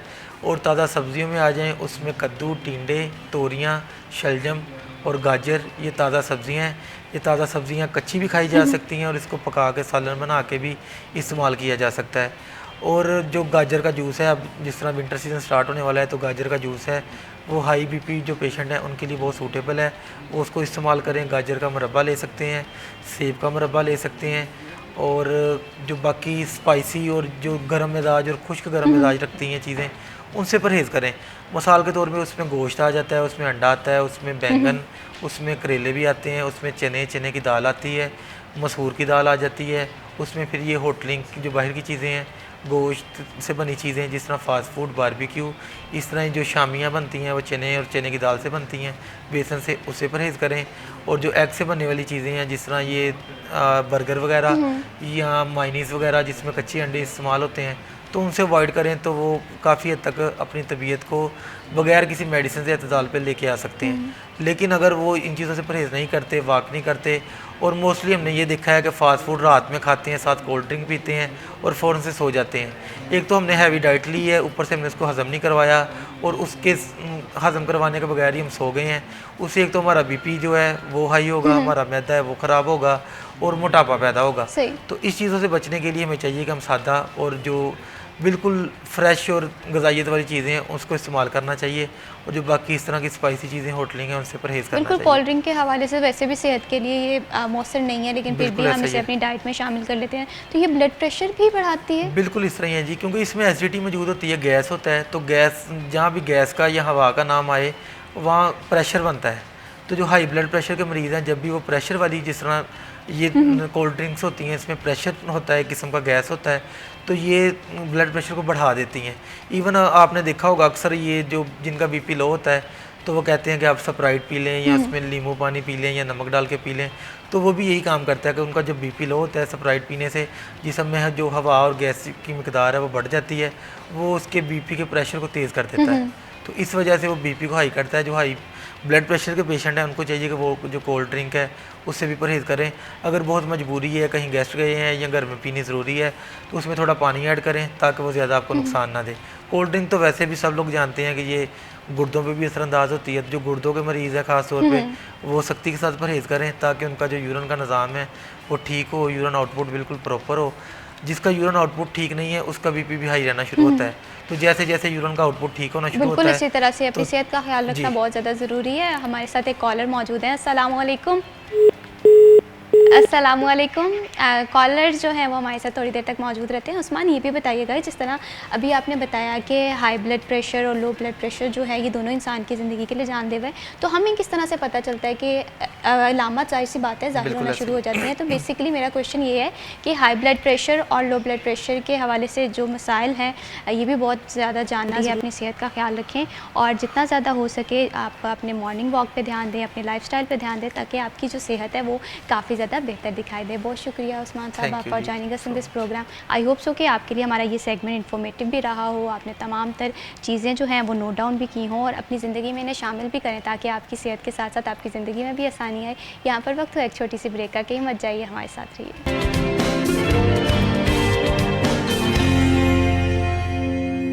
सिटी एट 10 में वंस अगेन खुशामदीद। बात करते हैं गोल्ड प्राइस के हवाले से, क्योंकि शादियों का सीज़न हम देख रहे हैं, इसका भी आगाज़ हो गया और गोल्ड को कहीं ना कहीं एक सेफ़ इन्वेस्टमेंट भी समझा जाता है।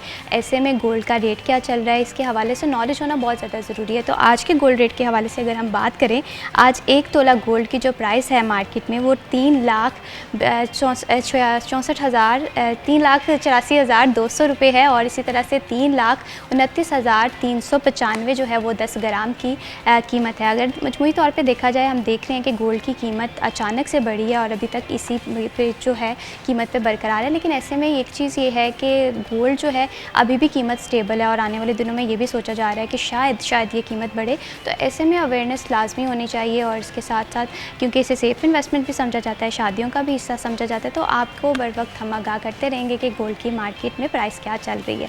बढ़ाते हैं प्रोग्राम को आगे और अब बात करते हैं मौसीकी के हवाले से।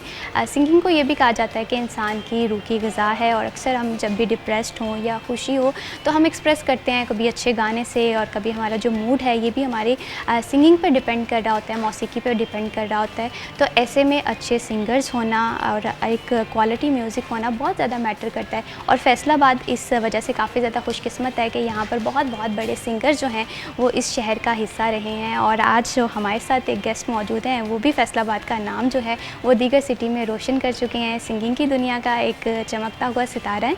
मैं बात कर रही हूँ शुजा एहसान की, गुलकार हैं, फैसलाबाद से इनका ताल्लुक़ है। इनसे जानेंगे कि इनका मौसीकी का सफ़र कैसा रहा, कहाँ परफॉर्म किया और वो लोग जो कि सिंगर बनना चाहते हैं वो अपनी आवाज़ का कैसे ख्याल रख सकते हैं। अस्सलाम वालेकुम। वालेकुम सलाम जी। कैसे हैं शुजा साहब आप? शुक्र अल्लाह पाक का, आप ठीक हैं? अल्हम्दुलिल्लाह मैं बिल्कुल ठीक हूँ। Thank you so much for joining us Thank you in very this much. Programme. Shuja ये बताइए कि सिंगिंग का सफ़र कब इसका आगाज़ हुआ? बहुत सारे लोग हैं सिंगर बनना चाहते हैं लेकिन उन्हें लगता है कि ये बहुत टफ फील्ड है, डिफ़िकल्ट फील्ड है, करियर का आगाज़ कहाँ से करना है कुछ नहीं समझ आता। मैं तो बहुत सारे इंटरव्यूज़ में बता चुका हूँ कि वैसे आर्टिस्ट तो बचपन से ही आर्टिस्ट होता है, तो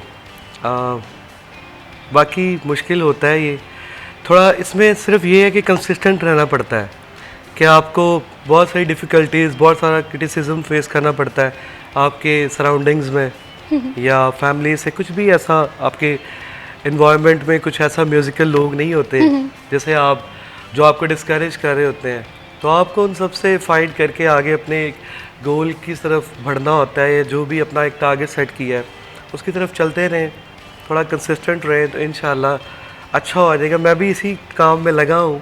मैं वैसे बचपन से ही गा रहा हूँ, स्कूल से फिर कॉलेजेस में, अपना यूनिवर्सिटीज़ में मैंने अपना थ्रू आउट स्टडीज़ के साथ साथ इसको मैं पैरेलल लेके चलता रहा हूँ। फैमिली की सपोर्ट रही है? हाँ जी, शुक्र अल्लाह का जी। बिल्कुल ऐसे ही है, क्योंकि अक्सर हम में से ऐसे ड्रीमर मेरी कॉन्टेक्ट लिस्ट में बड़े रहे हैं कि जिनका ख्वाब था कि वो सिंगर बन सकें, लेकिन कहते हैं कि ये फील्ड बहुत डिफ़िकल्ट है, इसमें अपना नाम बनाने के लिए काफ़ी ज़्यादा मुश्किलात का भी सामना करना पड़ता है। तो क्या ये डाउट्स आपके जहन में भी आए थे जब आपने इस फील्ड को बिल्कुल ज्वाइन ऐसे करना ही चाहा है, था? मगर ये है कि आपकी वाली बात के फैमिली की सपोर्ट होनी बहुत ज़रूरी है। जब फैमिली की सपोर्ट हो तो फिर बंदा आगे अच्छे तरीके से अल्लाह ताला आसानियाँ करते रहते हैं, निकल जाता है।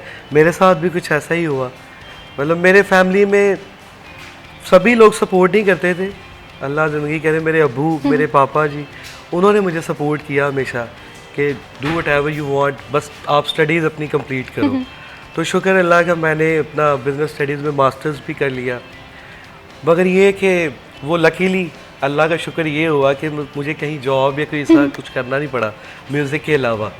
तो म्यूज़िकली शुक्र अल्लाह का, अल्लाह ने मेरा अच्छा प्रोफेशनली मेरा सिलसिला चला दिया। शुजा ये भी बताइएगा कि क्योंकि हर कहीं ना कहीं बाथरूम सिंगर तो लाजमी होता है और हर कोई सोचता है कि मैं अच्छा गा सकता हूँ, तो बीइंग अ सिंगर आप क्या नोटिस करते हैं कि एक अच्छी आवाज़ होना ज़रूरी है या आपको सुरों का पता होना चाहिए कि सुर किस तरह से तालमेल बैठ रहा है इनका, या दोनों चीज़ें ज़रूरी हैं?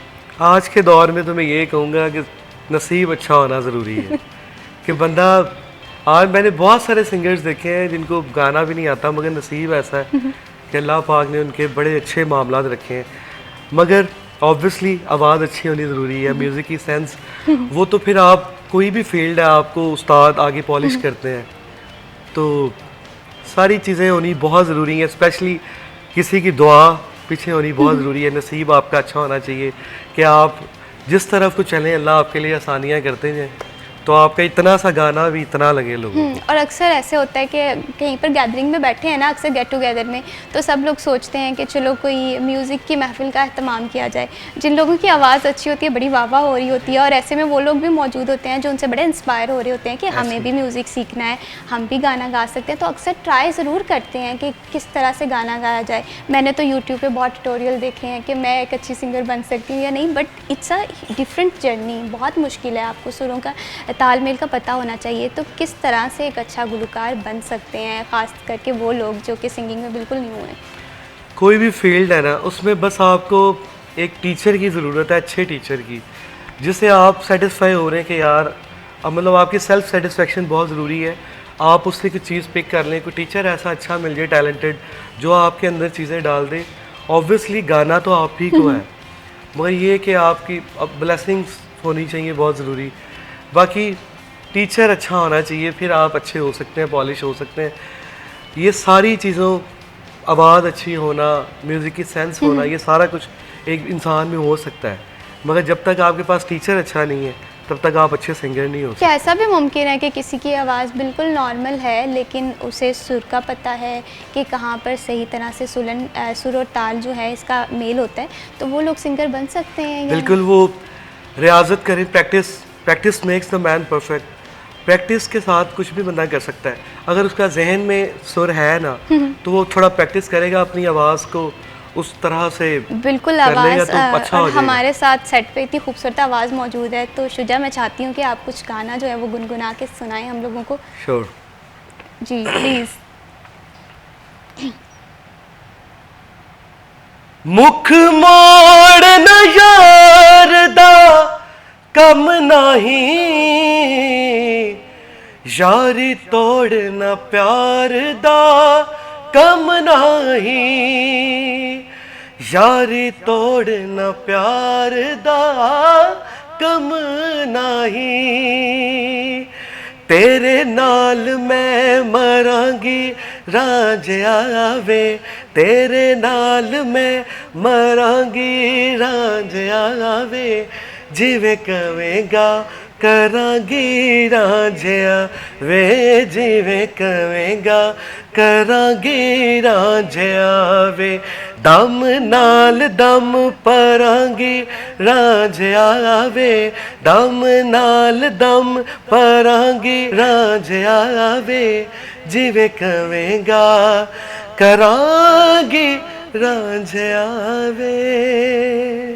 बहुत खूबसूरत आवाज़, बहुत खूबसूरत।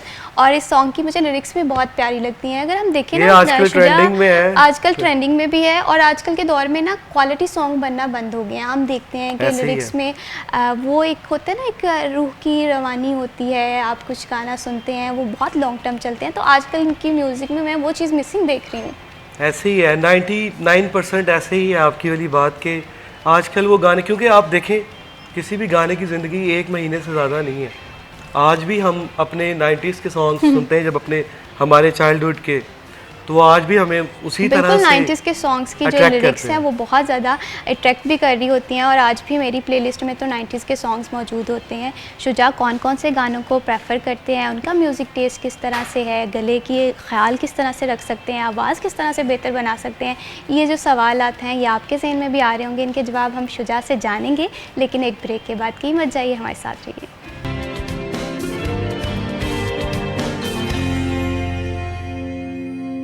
सिटी एट 10 में वंस अगेन खुश आमदीद। आज हम बात कर रहे हैं सिंगिंग के हवाले से। बहुत सारे लोग हैं सिंगर बनना चाहते हैं, आवाज़ भी अच्छी होती है, गले का ख्याल किस तरह से रखना है, ये तमाम तर चीज़ें हमारे जहन में आ रही होती हैं। मेरे तो जहन में आती हैं कि जब भी मैं सोचती हूँ कि मैं अच्छी सिंगर बन सकती हूँ, तो शुजा हमारे साथ मौजूद है, इनसे पूछते हैं। शुजा, ये बताइएगा कि एक सिंगर के लिए सबसे ज़्यादा इंपॉर्टेंट होता है कि गले का ख्याल किस तरह से रखें। जाहिर सी बात है कि आपका गला ठीक होगा, आपकी आवाज़ अच्छी होगी, तभी आप स्टेज पर अच्छा परफॉर्म कर सकते हैं। तो आप क्या क्या एहतियात करते हैं अपनी आवाज़ को बेहतर बनाने के लिए, किस टाइम रियाज़ करते हैं, ताकि वो लोग जो सिंगर बनना चाहते हैं वो आपके फुटप्रिंट्स को फॉलो कर सकें? जितने भी लोग देख रहे हैं, मेरे जूनियर्स या सीनियर्स जो आने चाह रहे हैं, सीनियर्स को तो नहीं, खैर जूनियर्स ये जो न्यू कमर्स हैं, बेसिकली ये अपने आपके मेंटल गेम है सारी, और आपको पता होना चाहिए कि आपका गला कितना सेंसिटिव है। सबसे ज़्यादा ज़रूरी है इसमें आपकी नींद पूरी होना। जब नींद पूरी होती है ना, तब आपके सारे मामला ठीक होते हैं, लाइक स्टमक और आपका गला, ये सारा कुछ वर्किंग में होता है। आपको 4 से 5 घंटे डट के नींद ले लो आप, तो आपका गला बिल्कुल ठीक रहता है। अब जिस तरह अब हम सीज़न में कॉन्टीन्यूस शोज़ में होते हैं, ट्रैवलिंग्स में, उसमें नींद पूरी होना, फिर उससे आपके गला, हमारा गला ठीक रहता है। दूसरा परहेज़, ऑब्वियसली हमारे सीनियर्स ने बहुत बहुत बड़े तरीके से परहेज़ किए हैं। लाइक हमने सुना है कि लेजेंड्स जितने भी गुजरे हैं, कईयों के बारे में सुना है कि वो अब ऑरेंज नहीं खाते थे, माल्टा जिसे हम कहते हैं, तो थोड़ा खटास होती है। कईयों से हम सुना है कि ठंडा पानी नहीं पीते थे, मगर ये हम तो सारा कुछ खाते पीते हैं, हम तो नलायक सिंगर। लेकिन शुजा, ये चीज़ें ना कुर्बानियाँ मांगती हैं। मैं सोचती हूँ कि जब आप सिंगिंग के हवाले से बात करें या आप अपनी मंजिल का तयन कर चुके होते हैं, तो आपको उस मंजिल तक पहुँचने के लिए कहीं ना कहीं सेक्रीफाइस करने पड़ते हैं, तो चाहे खुराक की सूरत में हो, चाहे फेवरेट डिश जो है वो ख़त्म करने की शक्ल में हो। मगर ये ज़रूरी नहीं है, मैं समझता हूँ, क्योंकि मेरा ये पर्सनल एक्सपीरियंस है। मुझे ऑलमोस्ट 10 से 12 साल हो गए ये काम करते, और मैं कोई बहुत अच्छा सिंगर नहीं हूँ, खैर हम भी स्ट्रगल में ही हैं, मगर मेरा ये मानना है कि बस it's a game of mind. आप अपना माइंड थोड़ा ये रखो कि यार नहीं, मैं अच्छा कर लूँगा, कॉन्फिडेंटली, ओवर कॉन्फिडेंटली नहीं, कॉन्फिडेंटली। थोड़ा बस रियाज करते रहो अपना। रियाज ज़रूरी नहीं है कि सुबह जब भी आप सो के उठो, तो तब हमारी ये जो रगें हैं, वेन्स थोड़ी कमज़ोर होती हैं, तो उसमें जब हम रियाज करते हैं बेस में, तो वो हमारा एक अच्छा बन जाता है, हमारा जो कांटेक्ट आपस में, तो वो हमारा फिर आवाज़ अच्छा काम करने लग पड़ता है शोज़ में। सही। तो बस रियाज करें और कोशिश कर लें, अगर पानी ठंडा छोड़ सकते हैं तो अच्छी बात है, छोड़ें। हाँ, लेकिन ये बहुत मुश्किल होता है, सॉफ्ट ड्रिंक छोड़ना, ठंडा पानी छोड़ना, या फास्ट फूड के हवाले से कहते हैं ये भी गले के लिए काफ़ी ज़्यादा बैड इम्पैक्ट डाल रहे होते हैं। लेकिन जाहिर सी बात है, इंसान की ज़िंदगी के लिए हार्ड वर्क तो मैटर करते ही करता है। शुजा, आप जब आपने ये सफ़र का आगाज़ किया, तो क्या आपकी लाइफ में भी ये स्टेज आई थी कि आप थोड़े से डिसपॉइंटेड हो गए, कंसिस्टेंसी ने साथ छोड़ दिया, तो आपने ये तमाम तर चैलेंजेस किस तरह से टैकल किए? मैंने बहुत सारी डिस्करेजमेंट फेस की है, ऑब्वियसली सारे करते हैं, मैंने भी की। ये है कि बस अल्लाह पाक ने मेरी बहुत मदद की, क्योंकि मेरे दुआ पीछे बहुत स्ट्रॉन्ग थी। मेरी मामा, मेरे अब्बू मुझे बहुत सपोर्ट करते हैं हमेशा। बस वो दुआ ने मेरे लिए सारे मामलात आसान किए, और बड़ा इजीली, मतलब मेरे लिए, मुझे बहुत मेहनत नहीं करनी पड़ी। डिस्करेजमेंट मुझे फेस करनी पड़ी लोगों से, अपने रिलेटिव से, मगर आहिस्ता आहिस्ता जब मैं मतलब थोड़ा फेमस हो गया, टीवी पे, रेडियो पे गाने लग पड़ा, फिर शोज़ ज़्यादा करने लग पड़े, घर में पैसा आना शुरू हुआ, सभी ने बस, फिर मेरे सारे रिलेटिव पूछते थे कि यार कब, अब आपने कब जाना है इवेंट पे या टीवी पे, तो आप ये हमारे फ़ोन पे बात करें कज़न से या दोस्त से, किसी से, कि आप बताएं आप हमारे लगते हैं, आप हमारे भाई लगते हैं, दोस्त लगते हैं, इस तरह। तो ये एक बड़ा प्राउड मोमेंट होता है। बहरहाल अल्लाह ताला सबके लिए आसानी ही रखे। मेरे लिए वैसे इतना मुश्किल नहीं था, मैं आसानियों से बिल्कुल ऐसे ही है, जब इंसान के साथ सपोर्ट सिस्टम होना, तो फिर हर मुश्किल से बंदा आसानी से गुजर सकता है। शुजा, मैं चाहती हूँ कि एक और अच्छा सा कोई खूबसूरत सा गाना जो है आप हमें सुनाएं, ताकि हमारे नाज़रीन जो है महसूस हो। मुझे तो आपकी आवाज़ बहुत पसंद आई है। Thank you. वो भी अपने ना हुए, दिल भी गया तो से, ऐसे आने से तो बेहतर था ना आना, दिल का उनके अंदाज़े करूं, उन पे वो आना, दिल का उनके अंदाज़े करूं, उन पे वो आना, दिल का। हाय वो वक्त, वो बातें, वो ज़माना, दिल का। हाय वो वक्त, दिल लगी दिल की लगी बन के मिटा देती है। हर दिल लगी दिल की लगी बन के मिटा देती है। रोग दुश्मन को भी यार अब ना लगाना, दिल का उनके अंदाज। बहुत खूबसूरत आवाज़ और बहुत ही असल में सुबह खूबसूरत सुबह का टाइम बिल्कुल है। और ये शुजा मैंने इतना ट्राई किया है ना कि मैं इस सॉन्ग को गा सकूं, सिंग कर सकूं, ये तो अच्छे वाले सिंगर से नहीं गाया हाँ, ये जाता। बहुत मुश्किल ये कंपोजिशन है, लेकिन बहुत खूबसूरती से आपने गाया। और कहीं ना कहीं हमारे हर किसी के इंसान के अंदर ना एक सिंगर छुपा होता है। बहुत सारे लोग जो हैं अपने इस अंदर के टैलेंट को पहचानते हैं। तो अगर आप में किसी के अंदर सिंगर है तो आप अपने टैलेंट को वेस्ट ना होने दें, प्रैक्टिस करें, एक अच्छे उस्ताद को ढूंढें ताकि आप भी सिंगिंग की दुनिया का एक चमकता हुआ सितारा बन सके। बहुत शुक्रिया शुजा एहसान, आपने हमारे प्रोग्राम को ज्वाइन किया। और वो लोग जो कि सिंगर बनना चाहते हैं या कोई भी मंजिल है, कोई भी सफ़र है, तो एक चीज़ बहुत मैटर करती है, वो है कंसिस्टेंसी, हार्ड वर्क और लक जो है। इस पे चीज़ें नहीं छोड़नी चाहिए। जब आप जो स्ट्रगल कर रहे होते हैं और हार्ड वर्क से काम कर रहे होते हैं तो मंजिल आसान हो जाती है। इसी के साथ मैं भी शबीब को दीजिए इजाज़त। अल्लाह हाफ़िज़।